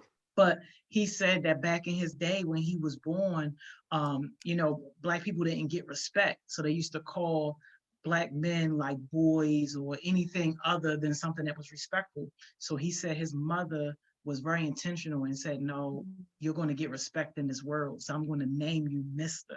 Wow, that's cool. And she named him Mr. so that people were forced to call him Mr. And I'm like, wow, like, that's a statement. That's amazing. right? Mommy was on it. He didn't appreciate it early on, of course, you know, but he said now he appreciates it 101% because he's sure. yo, he's like, yeah, mommy was a G. But they had a powerful story, Miss Kaitlyn. Really? Yo, like when I say real to real, like she HIV positive. She went through like a straight horrible domestic violent relationship, like just overcame a whole bunch of hurt and negativity, and for them two to kind of find each other and you know, to build their ministry and their business and stuff together. Just a beautiful story. Yeah, that's great. I bet everyone really appreciated hearing that. Yo, they didn't even get to their PowerPoint. They got through maybe like 2 slides of their PowerPoint, and then the whole PowerPoint got shut down because the kids had so many questions. Yeah, like I bet. going in. Yeah, they had so many just powerful questions about everything. And they were being truthful and honest, which I appreciated because I'm like, that's when the real learning happens, when you can open up and, you know, really talk through some of that stuff. So yeah, definitely. It was cool. Hello. Hey Jay, what's up? Not much. I just got off the phone with my counselor for school. How was that? So I passed most of my classes with like 78. That's because the third quarter, y'all know I wasn't doing that good in the beginning of the school year. So my third quarter wasn't really that good. And neither was my first quarter, but my second quarter was so good that it averaged out altogether. And now they don't really count the fourth quarter, but she said if I do 80% of all my work from all my classes, I can get 6 extra points to my grade, and that's gonna put me at like 80s. So I'm gonna be finishing my school year with like B's, basically. Yeah, that's awesome. Yep, I love it. So you sliding into your senior year? Yeah, I'm ready. I'm headed in there. I'm trying to transfer though, because I don't think poly is really for me. I'm not really a science girl or engineering girl. That's why I don't really do good there. Because the classes that I don't need, I really don't care about. Like the only thing bringing my GPA down right now is that 52 in architecture. But why would you put me in architecture? I'm a band student, not an architect. You didn't get to choose what to take? I got to choose my freshman year, but after I did, my grades were like exceptional my freshman year. So that's why I ended up dropping out of band and taking a research track because I wanted those AP credits to look better for the colleges. But once I got in that track, it wasn't no backing out. And so it was no backing out. And when I started doing really bad, they took me out of that AP class, and architecture is what they gave me because that's what they put the people who don't really do nothing with themselves, because everybody in that class got the same grade as me and they actually go to school every day. So, yeah. Yeah, sounds like a weird situation, honestly. Yeah, I'm excited now though because I'm actually getting this work done and I'm understanding it. So now now that I understand it, it's motivating me to do more of it. So I'm definitely gonna get those 6 points. So I'm ready to end this junior year on a good little foot because Lord knows I needed it. Yeah, that's awesome. Dang, that's awesome. I love it, man. We gonna show your face today, or you just gonna have us just looking at your voice? Miss Ronnie ain't reading my DM. I told you I don't got a haircut, nothing. You still cute. What are you talking about? YouTube with it, and it stay up here. See, if it was Instagram and it delete after 24 hours. Yo, what are you talking about? You still cute. What are You're you so cute. If you was a mess, I would have paused it for you. All right, come on. True friend, Joni. That's a true friend. I know. All right, Jay. So let's get these 6 points. You sent me 2 different assignments. The first one was the David Foster Wallace one, and the second one was the echo chamber epistemic whatever it was called. Understanding the echo chamber thing. Yeah. Yeah. You want to start with the echo chamber one? Yeah, but I don't know what the echo chamber even is. Yeah. Okay. So let's talk about it. I just read it. So I'm going to share my screen and we can take some notes. I uploaded it onto my iPad so that I can write straight onto the assignment. Y'all see my math from this morning? Nice. Okay. So I actually thought that here's for everyone who's watching who may not know. So is this an AP language assignment? Is this an AP language assignment? Okay. Yeah. So this is an AP Lang assignment. And so basically my take is that, Jay, you got this article and it's 1, 2, 3, 4, 5 pages long. And then you have these questions. Those questions. Yeah. Okay. 5 pages for 3 questions. Say it again. 5 pages for 5 questions. Yeah, but they're kind of in depth questions. They make you think. So all these highlights, they'll help us as we're figuring out the answers to these questions. But did you read this article, first of all? I skimmed through it because I can't really get into it. It didn't really interest me. Really? Okay, that's fascinating to me because this was like so interesting to me. Really? Yeah, I thought it was. Yeah. So I guess for everyone who's watching and maybe for you too, Jay, this is like a really philosophical thing, right? That they're presenting. Yeah. Yeah, and usually it's not my thing either, but I don't know. I just thought this was really interesting. So basically what it talks about is these 2 different situations where they call them an echo chamber and an epistemic bubble. Yeah, that's the first question too. Exen, define those terms. So that is the first question, and here are their definitions of what they are. The epistemic bubble is in green and the echo chamber is in yellow. So I'm reading right here, and it says an epistemic bubble is an informational network from which relevant voices have been excluded by omission. Okay. This is kind of a confusing definition to me. They talk about it more, but this up here, this like smaller definition, an epistemic bubble is when you don't hear people from the other side. That's a really, really good definition of it. So this is like, I should have started with the other one, but this is like if, let's even take HeartSmiles, for example. Let's say that HeartSmiles has, like, we're all in a room together and we have an opinion on something. Let's say we have an opinion on who we want to be mayor of Baltimore, okay? So collectively, we have this opinion. Let's say that we all share this opinion. This would mean an epistemic bubble is basically when if somebody comes into the room and says, you know what, I actually want Sheila Dixon for mayor, and that's not who we said. We're like, oh, you're not a credible source. We don't trust you. We're not going to listen to what you say, because all of us agree that it should be whoever, Brandon Scott or whatever, right? And so we're basically saying, we're not going to listen to you because we're going to discredit everything you say because we have our opinion in this room. So these are like groups, not just like one person. Because I was thinking when I read that, I was thinking like for instance, if I'm gonna use a prime example that everybody from HeartSmiles may know. If me and Elder get into something and she go bring it to Miss Joni, now when Miss Joni come to me, she got the epistemic bubble because she only know it from Elder's side, or is it not like that?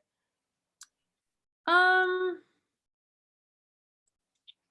think it's a little bit different because Miss Joni will also hear what you're saying and try to like be understanding of you. Right. But if in this situation, if Miss Joni was like, no, I'm totally gonna take Elder's side, like I don't trust you as a person, then that would be more of an epistemic bubble. Because let's say that Miss Joni, Elder, and the rest of HeartSmiles are like on Elder's team and you're the one being discredited, that would be an epistemic bubble. Okay. And so to answer your question, it is about a group. It's not an individual person thing. Okay. The other one, so the other one that they talk about is an echo chamber. So oh shoot. I think I just got to mix up. Okay, I just got to mix up. The one we were just talking about, that's an echo chamber. Oh. Not an epistemic bubble. Sorry, I got them. I just read this like half an hour ago, so I just got them confused. So that one that we were just talking about, that's an echo chamber. So I'm going to write a little note here. This is going to be Elder versus Jay, right? This is the situation we talked about where one person is being discredited. So an echo chamber is discrediting someone else.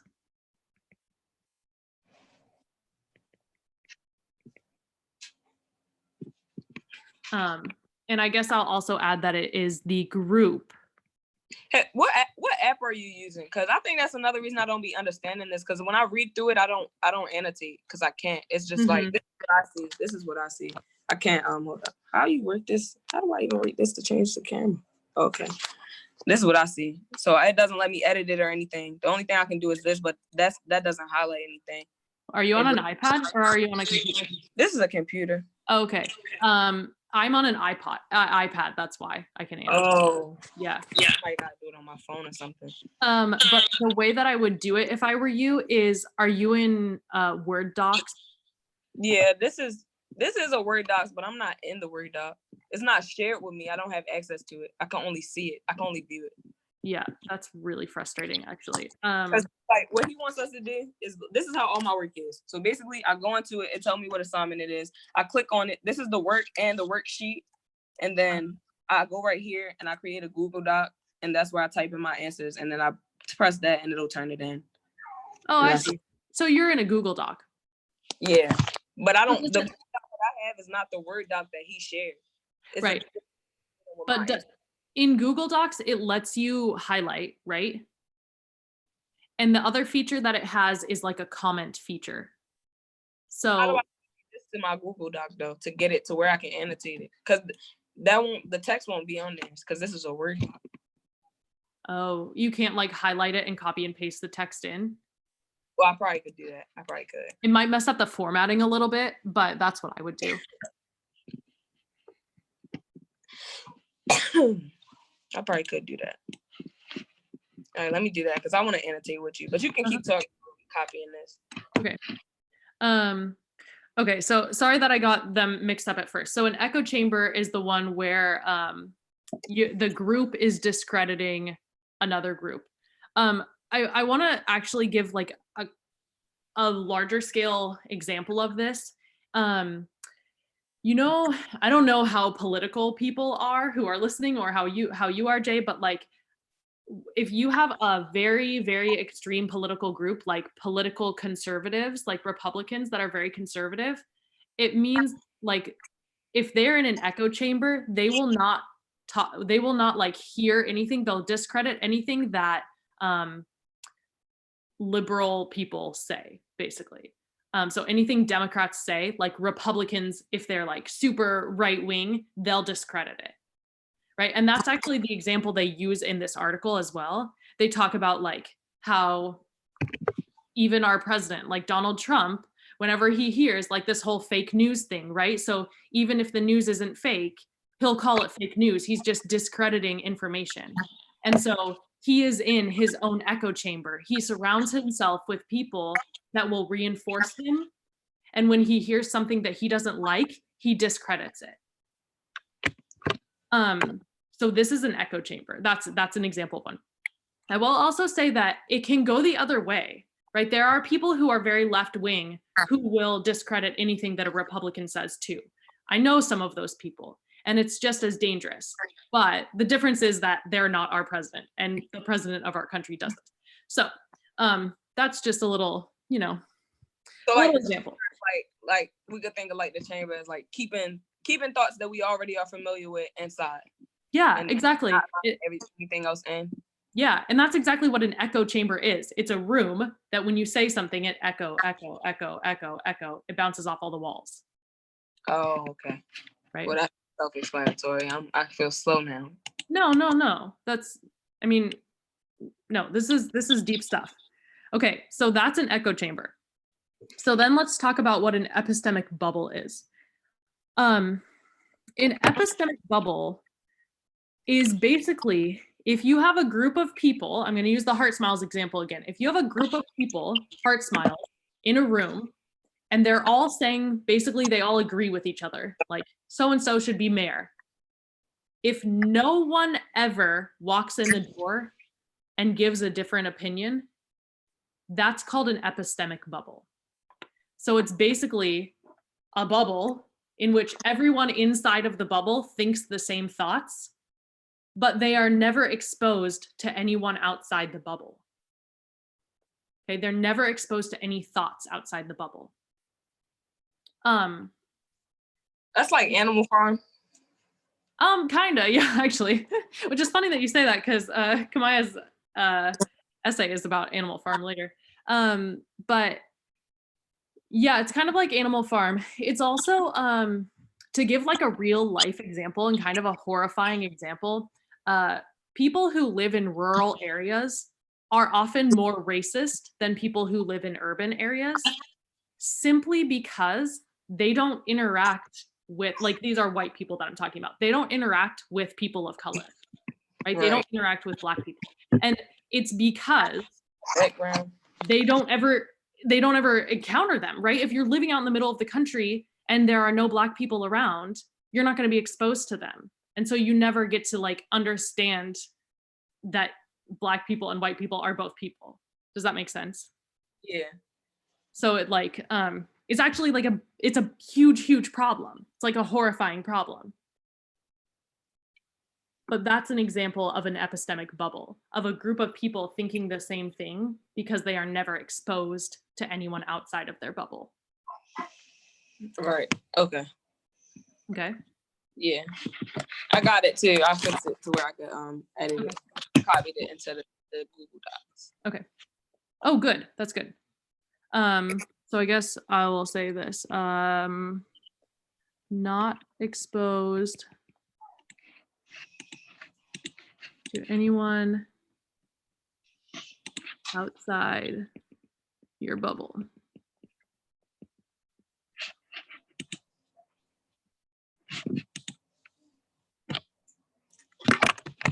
Okay.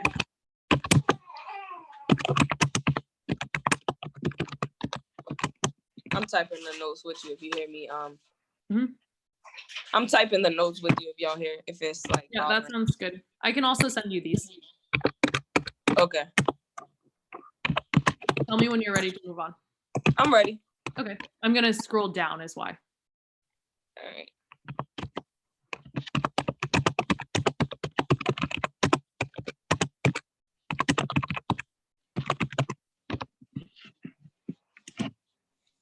Okay. So the next question, we did this one. Okay. The article compares echo chambers to a cult. What makes them so hard to break away from? So remember, echo chambers are the one where you discredit someone else outside of your bubble. So the article kind of talks about this, but I want to hear your thoughts. How is it kind of like a cult? I feel like it's a cult because like when I look at cults, I think of like religion for real. And it's like, if I'm Christian, of course I'm not gonna have the same beliefs and morals as a Muslim. And sometimes like we discredit other religions or other groups because that's not the way of us, like that's not the perception that we have on life and stuff like that. So I feel like it's hard to break away from because it's all about how you've been, not how you've been raised, but like if they're only around those people who think like that, they think that that's right. So when somebody comes and they tell them anything else, even if it sounds convincing for a minute, they're gonna always have double back on it and think that it's wrong because their whole life they believe stuff to be this way. And then somebody trying to change it, even if it might not even be no right or wrong answer. It might just be different perspectives of a situation, but we never gonna see it from the other person's point of view because we haven't lived how they live or been through the stuff they've been through. Yeah, totally. I will clarify, I guess, that not all religions are cults, right? But you're right that there are similar characteristics in religions as cults. Only cults I heard of is on the movie, so. No. I think that a lot of cults are religious, but I don't think that all religions are cults. So I just want to make that like distinction. Sorry, for some reason my pencil isn't working, and so I have to charge it really quick, and then I'll reconnect. Pencil. The pencil that writes on the. Oh, okay. Yeah. I know it's also like really right, old. what need to be true. Okay.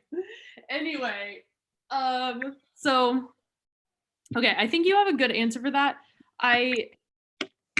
They also talk about trust in it, and that we're gonna get to that in the next question, but I want to talk about how like in a cult or even in a religion like you're talking about, you have a lot of trust in the leader. Like one has a lot of trust in the leader of the cult, right? And so it's basically like if your cult leader says, oh, don't pay attention to that group of people over there, then you as an individual, if you trust them a lot, you're not going to pay attention to them. I mean, I'm not saying, okay, disclaimer, I'm not saying HeartSmiles is a cult. I am not saying that. But I'm saying that if Miss Joni told you something, like don't pay attention to what that person is saying, like you would do it, right? Because you have a lot of trust in you. Talk about how we are with Murder Inc. That's a perfect example. And Miss Kaitlyn, I'm so glad you said it because that's why I'm careful on things that I do and things that I say, because I don't ever want to abuse my influence. But that's absolutely right. When Murder Inc. did us dirty like that, we realized what they want to promote and it made us look at them different. Absolutely. And I'm like, yo, you don't want to promote this positive event, but if one of them got their head blown off, they would be right up there. I said, so one of our kids gotta get killed, one of them gotta die for you to post them, and that just shut them down. And then they blocked me. And now nobody mess with Murder Inc. So nobody. Our new people probably do because they don't know that happened. But like old people that was with us, don't nobody mess with Murder Inc. Because I'm like, we wouldn't even send our stuff to them to promote because we already know what's up. So that's a good example. That's like a great example. That's a great example. Okay. Good. But HeartSmiles is not a cult, so don't write about HeartSmiles in your cult answer. That's all I'm saying. Okay. So things that you want to talk about. I think you can answer this. Okay, so we sort of just talked about this, but can you just answer it again in your own words? So why does inherent trust play such an important part in what we consider truth? So why does trust play such an important part in what we consider to be truth? Because when you trust somebody, you don't think that they would deceive you or manipulate you and brainwash you in any way. So you're going to automatically take what they say as like the golden word because you trust them. So especially if that's somebody like you saying, like the leader of a cult or something, that's where they get most of their information from. Most of their people how to live their life, how to move their everyday life and stuff like that. So it's like, if most of my guidance comes from that, and now they're telling me, oh, this group, we don't mess with this group because this, or that group is not right because of this, and I'm gonna believe the same thing. Yeah, that's great. So before we move on, I just want to pick on a point that they talked about in this paper that has to do with trust. So one of the things they said is that we often, like, growing up, and this is really applicable to youth, I think, like growing up, the first person who you start to trust is often who you will listen to the most until you find another person that you can trust like equally as much or more than them. So this is why, like, frankly, this is why, like, it's really important to be able to experience different experiences outside and go to college or go to have a work experience or something after high school, because, like, even though you've lived a lot of experiences, you're still in this bubble of Baltimore, right? Yeah. And like, you have a certain group of people that you trust within this. And so you could even call Baltimore, like the people that you surround yourself here, as like an epistemic bubble, because it's only what you know, right? And so, but once you like leave, or not even leave Baltimore, but like leave and go to have different experiences from high school, then you start to experience different things, and you can learn to trust different people outside of your immediate bubble. And this is how basically you can have more of like a widespread worldview. Does that make sense? Yes. Okay. So they talk about that in the article. So I just wanted to make sure we touch on that, because that can like play into both this answer and this answer. Okay. So number 4, before we get to that, he said yesterday I wasn't on, because when That's he fine. released this, it was like around the time where I really wasn't doing my work. So that's fine. It doesn't matter too much because I actually understand this question. Okay. So it says, we discussed how the internet has democratized the flow of information. How do our social networks create bubbles and chambers? How is this the result of democratization of information? So, okay. So think about social media right now. Your social media, or like your page, like your Instagram, for example. Who do you follow and who follows you? I mostly follow people that I know, and most of them have something to do with music or friends that I grew up with and stuff, and like family members. And a lot of people follow me that I don't know, but most people that do follow me, they follow me because they're interested into my music, or they got a friend that know me and they follow me from their page and stuff like that. Okay. So here's what you just told me. The people who follow and you follow, kind of like this: music, family, and friends, right? Mm-hmm. If I drew a little circle around this would be your bubble, right? Yeah. So social media reinforces this. And I don't know, like, do you have a Facebook? No. Okay. Well, so I don't know if Instagram does it. They probably do. But with their ads, you know how your ads on Instagram like always reflect things that you want to see, kind of? Yeah, and like, sometimes it be stuff I searched on my phone. Yep. So I'm gonna add in here targeted ads, right? So these ads are targeted specifically at you. I can guarantee that your ads, because you are so into music, are very different than my ads, because I'm very into science or whatever. Like, you see what I'm saying? And so your targeted ads fit into this bubble. They make you see only what you want to see. Okay, so if you were looking only at your own Instagram all the time and interacting with only these people, then you would be in this bubble. That's what this question is getting at. Okay. Okay, so the distinction here, though, is that you have to talk about is this an echo chamber or is it an epistemic bubble? So do you think that the fact that you have targeted ads and you only interact with some people does that make you not have access to information outside of that bubble? No, it just means I don't want it or I'm not trying to get it. Okay, yeah. So if somebody came in and was like saying something that you didn't believe in, would you discredit it? Yeah, probably. Yeah, so that's an echo chamber, right? So your your Instagram bubble is more of an epistemic. No, your Instagram bubble is more of an echo chamber than an epistemic bubble. That makes sense? Yeah, I just looked up the definition of democratizing because I didn't really.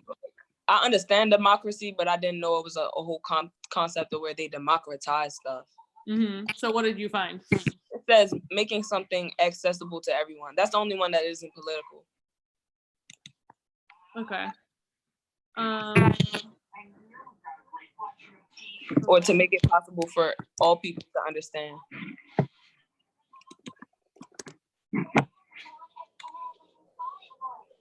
Okay.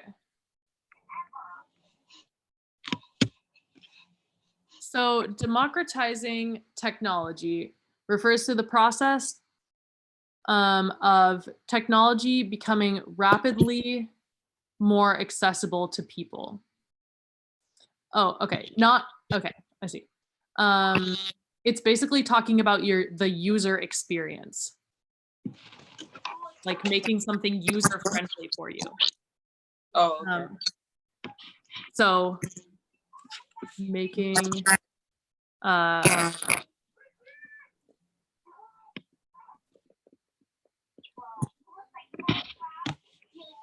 you understand what I mean by user friendly?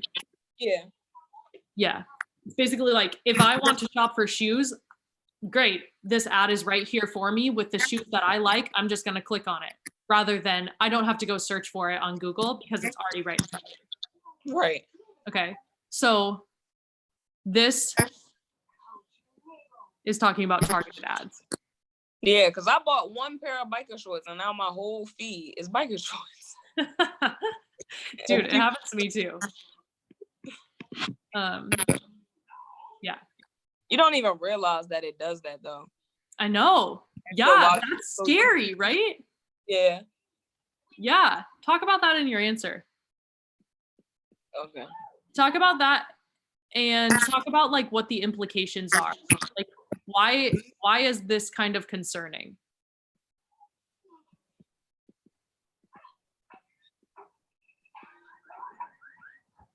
Why is it concerning? I'm more of a like the privacy concerning thing for me. It's just like I don't understand how I could look something up or order something on Amazon and then go to Instagram and see that same thing there or something. So it's the privacy thing for me. That's why it's concerning. But it also may be concerning because it's like low-key gonna turn the chamber into a bubble because it's gonna stop since it's democratizing the flow of my information and I'm not seeing the other stuff. It's like it's shutting me off.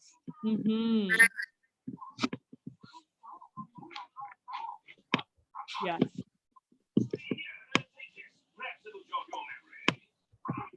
Okay, cool. I think I do better in a classroom setting than on this online school stuff. Because when I go through it by myself, I be like, no. What did they ask me? What does this mean? I forget how to even read.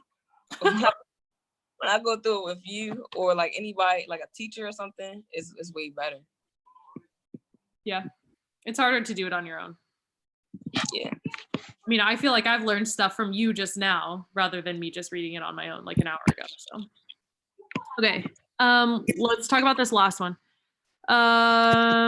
Okay, so it says, consider the following cartoon.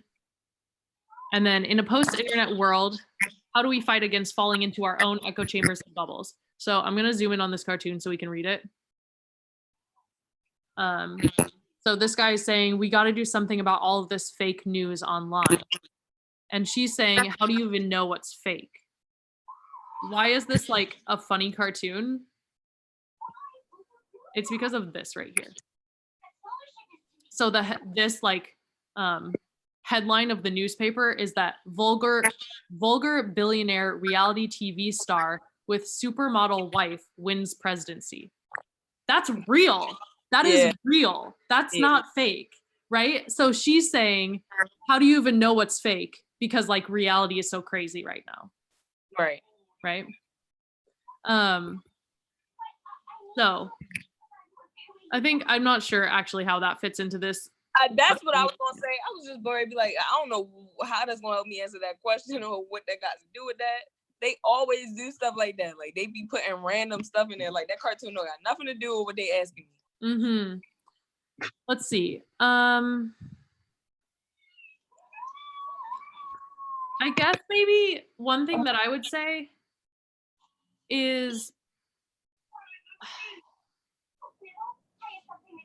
like trying to find out what the truth is without, I don't know, like without just discrediting something when I hear it. Like if you would have told me, whatever, when did Trump get elected? 2016. If you would have told me in like 2015 that a vulgar billionaire reality TV star with a supermodel wife was president, I would have been like, no, that's not true, right? I would have just totally discredited that.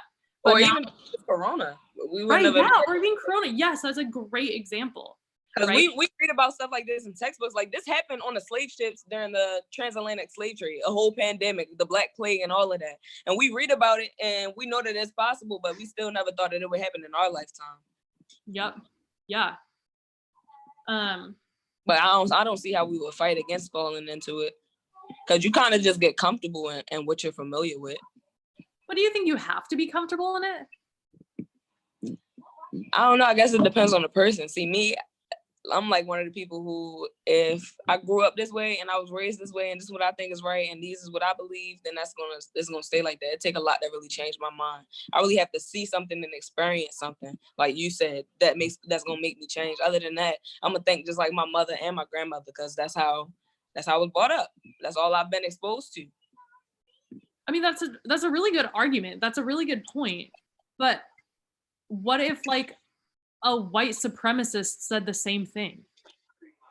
Damn, you're right. Because then that'd be a problem. Yeah, definitely part of the problem. So then, like, I don't know. Though. What? I mean, I guess you're right, but it's still the history of it for me, and it's not ethical. I mean, you're right. But my beliefs ain't bothering nobody. My beliefs not hurting nobody. Theirs is. I think that's the difference. Yeah, but they don't think that. Yeah, you're right. Right. So I think we got to move on, but think about those things for this question and like take some time to think about it.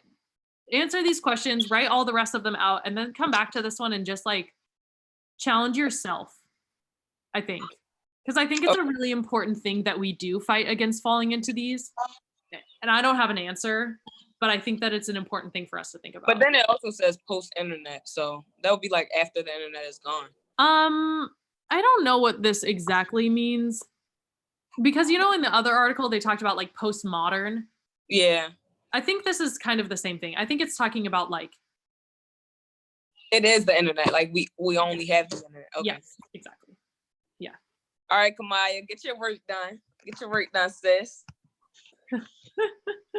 Okay, Jay. Thanks for coming on. Thanks for this conversation. This was confusing and stimulating. Okay, let me know if you have questions. Hi, Kamaya. Hi, Dr. Kaitlyn. How are you? Good. Good. Okay, so I still didn't get your essay. You didn't get it? No, I don't know what the heck is up. Let's see. How did you share it with me? Like what ways did you share it? I shared it as a Google Doc. Okay. Interesting. I should have at least gotten the like email. But maybe since I didn't get it, you can just explain to me what you're thinking and then we can talk through some of these. Okay. So here's the assignment. And it's funny because Jay actually brought up Animal Farm when she was talking. So I guess my question is, okay, so here's the prompt. Disobedience in the eyes of anyone who reads history is man's original virtue. It's through disobedience that progress has been made, through disobedience and through rebellion. Okay, so Wild claims Whoa, that is a big, big, big. Wild claims that disobedience is a valuable human trait and it promotes social progress. So you have to either agree or disagree with this, and then you have to make an argument, right? Mhm.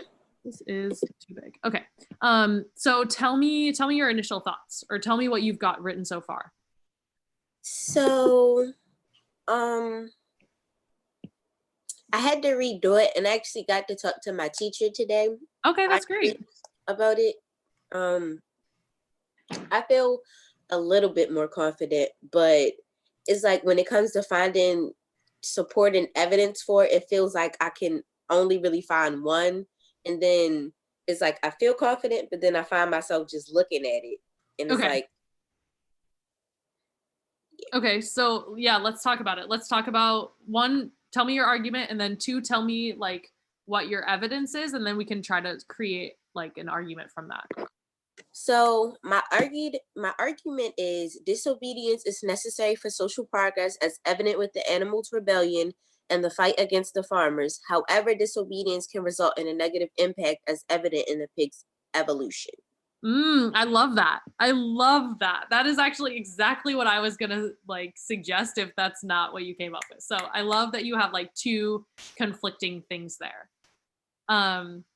Great. Okay, so your first point is that it's basically a good thing, and this is evident by the animals' rebellion. Is that what you said? Mm-hmm. And then the second part was you're like, but maybe it's not all so good because of the evolution of the pigs. Okay. So then do you have more evidence around this, or is that what you're struggling with? I'm kind of really struggling with finding supporting evidence because I have like one big one for my first reason, but then it's like it feels like me like trying to reread Animal Farm and stuff. It feels like it's cloud in my mind. Yeah. Okay, tell me your one big reason for the animals rebellion, or your one big example.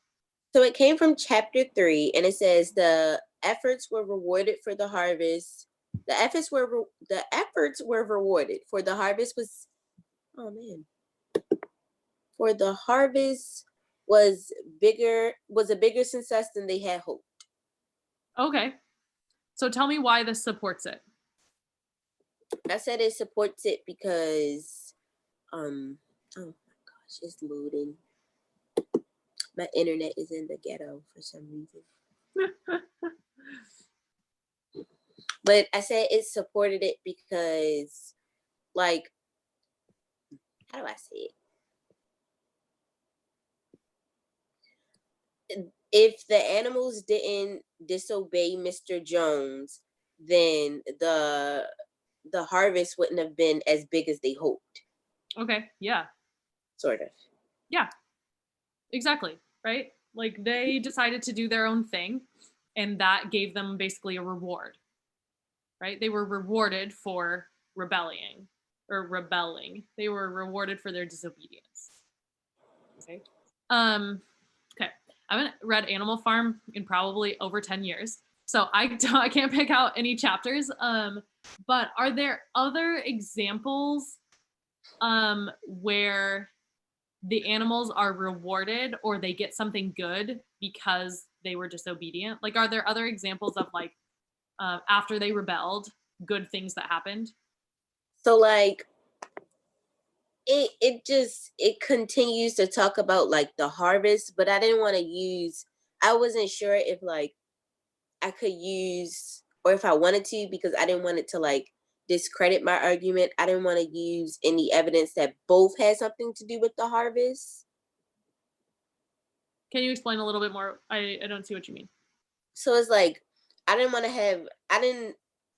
think that I thought that having two pieces of evidence that both were in relation to how better the harvest was, that it just wouldn't be enough credit. I see what you're saying. Like it's not a different enough argument to support your claim. Okay. Mm-hmm. What is that other example? I'm on the the reading of it. So it's like, let me see.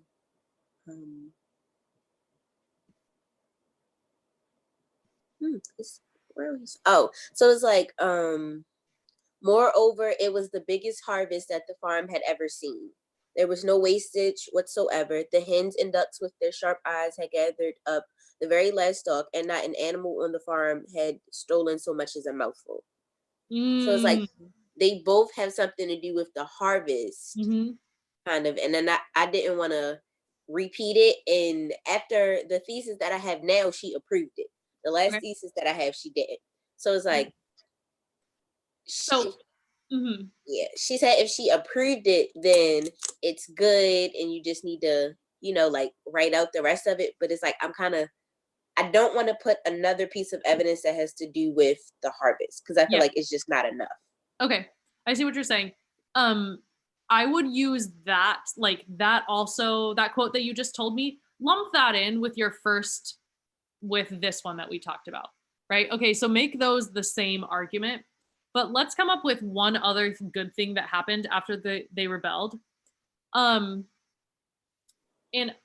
I'm thinking of what is it called when they created all of those like guidelines? They called them the 7 commandments, I think. Yeah. So how do you feel about those 7 commandments? They create some kind of equality amongst all of the animals. Is that a good thing or a bad thing? Good. Okay. So could you talk about that? Using it like as a piece of evidence? Yeah, because if the animals didn't rebel, like if they were still working under the rules of the farmer, then they wouldn't all be equal. They wouldn't have these new rules that are good, right? They would still be living with these rules that maybe say that, I don't know, the horse is more important because it does more of the manual labor or something like that. And the pig should be slaughtered or something like that. So they would be under these like quote unquote bad rules for the animals. But once they rebelled, they have these quote unquote good rules, right? So could you talk about those? I think that would be something under for social progress. That's one paragraph. How many paragraphs do you need? 5. Is the harvest 1 paragraph? Okay, and social progress is the 2nd paragraph? No, it's the social is how. Okay, so I thought that initially, but today she told me is basically that is whether or not disobedience is needed for social progress. And then we have to give 3 reasons why it is or why it isn't, or a reason why it can be in one situation but isn't overall, or one reason that kind of. So I have 2 reasons for it. That's like the main argument, and then I have a counter argument, which is the however disobedience can result in a negative impact, which is the evolution of the pigs. Okay. Whenever you're ready, I got like a counter argument for that because I have the exact same assignment. So but yeah, whenever you finish, come on. No, go for it. Help us out, please. So like a counter argument I had was like it was like so the claim is like disobedience is needed to achieve social progress, but I think it did like the counteract somewhat because I remember it was either Napoleon, Squealer, or the pigs, one of the 3. They were like they wanted to be as much as far from being like the humans as possible, but as it progressed through the story, Napoleon was actually like turning on some of his own members of the farm, like Squealer. Snowball. He got rid of Snowball on purpose by using the dogs. So like that's kind of like how they describe the humans in the story. The humans were turning on each other somewhat. So it's like that's like a mirror act that Napoleon was doing, mimicking the humans and like turning against their own kind, basically. I think that's why I chose the that to be somewhat my counter argument, because it says like disobedience can result in a negative impact as evident in the pig's evolution. So as the pigs evolved into like these human likes, the animals stopped getting as much food, they stopped getting as much rest, a lot of things that they were promised and a lot of things that they had right after the rebellion, it kind of switched back to how they had with Mr. Jones. And it's like a quote somewhat towards the end about how Napoleon said he was proud of not feeding the animals enough and making them work harder than how much food they had in their body and stuff like that. Yeah. Okay, so it sounds like both of you came up with arguments or counter arguments talking about the evolution of the pigs, right? Mm-hmm. Cool. Thank you, John. That was helpful. That's great. Similar to how the humans acted. Okay, so it sounds like this paragraph is like well fleshed out, right? You could write that one pretty well. You could also write this harvest one pretty well, right? So you're looking for a third paragraph, basically? I have an idea, but the evidence that I have is not good. Well, let's talk about it. So my reason 2 is disobedience is necessary for social progress as evident through the fight with the farmers. So like the fight with the farmers, if they didn't fight the farmers, they wouldn't have like been able to prepare themselves for like different kinds of situations. I know they made a bunch of preparations, and I think right after that, if I'm not mistaken, like they started building the windmill and stuff like that. So it's like I want to be able to find the strongest evidence possible so that, you know, like if it was kind of like a debate, like my teacher always tells me to think of it as a debate, nobody can come up with any evidence that can refute my claim or discredit it. So I think you're onto something, but one thing that I'm wondering is, so for this one, if I had to summarize your first paragraph, I would say that disobedience is good for social progress because it helped the animals get more food, right? For your second paragraph, the counter argument is that it's not good for social progress because it causes some of the animals to think they're better than the other ones or something like that, right? So I'm having a hard time framing, like summarizing this argument. Social disobedience is good for social progress because fill in the blank. What does that have to do with the fight with the farmers? If the animals didn't have to be disobedient again after the rebellion and like fight with the farmers, they wouldn't have all of these new technological advances that they had. So like the windmill and the plans that Snowball had originally came up with, they were able to like, they were kind of forced sort of to like speed up the process and do them, even with like the minor distractions that they had, because they wanted to prepare themselves if they ever had another invasion from the farmers. I love it. Okay. I love it. I'm seeing where you're going now. So what I would say about that is that, or what I heard from you is that disobedience is good for social progress because it sparks innovation and productivity. Okay. Do those words make sense to you? Is that okay. So working off of that, and then you can use the examples of the windmill. You said that they were working harder. You said that they had like other plans, that they were like planning against another attack. So use all of those as arguments or use as evidence for this argument that it's good because it sparks innovation and productivity. Does that sound okay? Okay. So like far as evidence, sometimes I kind of struggle with evidence a Mhm. little bit because it's like I want to be able to find the best credible evidence for it. So like for this particular situation, what advice would you give? What if you what? What advice would you give between like choosing evidence? Like which one which one is stronger? Well, aren't you including both of them? Mm-hmm. Or But are it's you like talking about these types of evidence?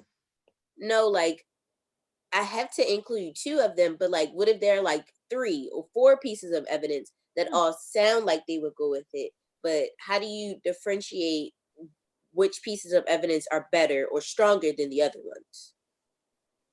That's a great question. And I don't think that there's an easy answer for it. I think that it's kind of, do you know what subjective means? Mhm. Like your opinion? I think it's your opinion. So like, this is gonna sound silly, but like whatever you feel makes the strongest argument, that's the one that you should pick. And honestly, if you're like, they all sound good, then just pick one. Like, and that's okay I too. feel like it's if I could give some advice for that, I would just Yeah. it's your like that's why teachers ask you to give them essays because it's your personal essay. They all circle around the same thing, but it's like just like what you said, like the evidence piece. If you find like all of these like supporting pieces of evidence, just make sure that it ties in with the topic, but at the same time, make sure it's really what you want to do. Don't do it just because, you're just picking one. But if you feel like all of them are just really just what you feel you should use, just pick one, even at random. Just make sure that you can back it up. Right? That's the most important part. I think that's what I needed to hear. Like making sure that it really ties into the topic. Mm-hmm.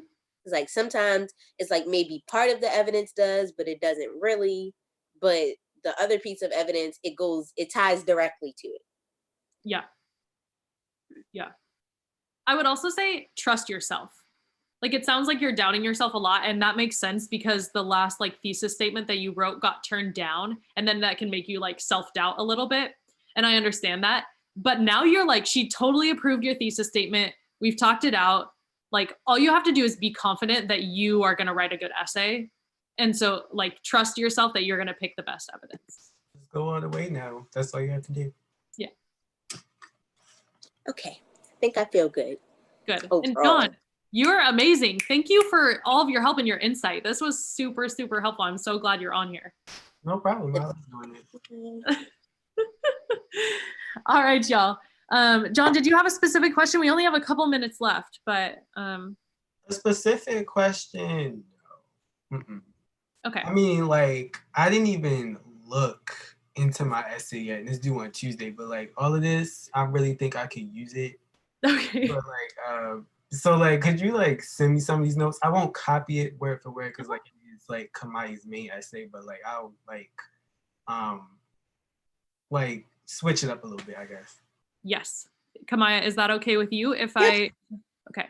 Yeah. I'll even send you some of my notes because I like what I do when I'm writing is like boxes and stuff where you put them in, and I just type out everything that is in my head in that moment. I don't really try to make it sound good. I got that advice from one of my English teachers last year. She kind of just recommended me to don't try to make it sound good, especially if it's a rough draft. So it's like whatever is in your head and you feel it, just type away. And then when you come back to it, you can make it sound all good and fancy. I love it. Yeah, that's great advice. Yeah, so I love this collaboration. Let's share notes. Be very mindful that you're putting it in your own words. That's my only advice, okay? Which both of you already said you're going to do, so cool. Thanks, y'all. If I don't have your emails, come on, I have yours. John, I don't know if I have your email. Do I have it? I don't think so. Okay, DM me or DM Miss Joni, and then she'll get it to me, okay? Okay. All right, y'all. Thank you, Miss Kaitlyn. Thank you for getting on. I love you all. This was super fun today. We love you too. Yeah. And to you too. Smile today. Hey. All right, y'all, I gotta run, but I will see you. I will not see you on Friday. I'm so sorry. I have to take an exam, but I will be here next Monday. We're gonna miss you. We'll see you Monday. All right, Hey. Bye, See you, John. Y'all, what a great session. What a great day, man. Yo, we had a great day all the way through, y'all. So, yeah, man. Miss Kaitlyn won't be here on Friday, y'all. We're gonna miss her, but we gotta make sure that we send her all positive vibes because she got a really, really, really big exam on Friday. Y'all know she's in a PhD program. Lene gonna be in a PhD program really soon, so Lene, you gotta connect. But she won't be here on Friday, so we'll see her back on Monday. But let me know who needs to connect with her. Send her your work. Lene, I sent you Miss Kaitlyn's email so you can send her your work. Send her your work, and we will make sure that we get it done on Monday when she's back. So with that, y'all already know what it is, man. Tell a friend to tell a friend. Success sessions, man. You want to grow, this is where you start. You want to be successful, this is where you start. You want to connect with other success-minded young people and adults, yo, this is where you start. I thank y'all so much for rocking with us all day. Like, y'all been rocking with us all day.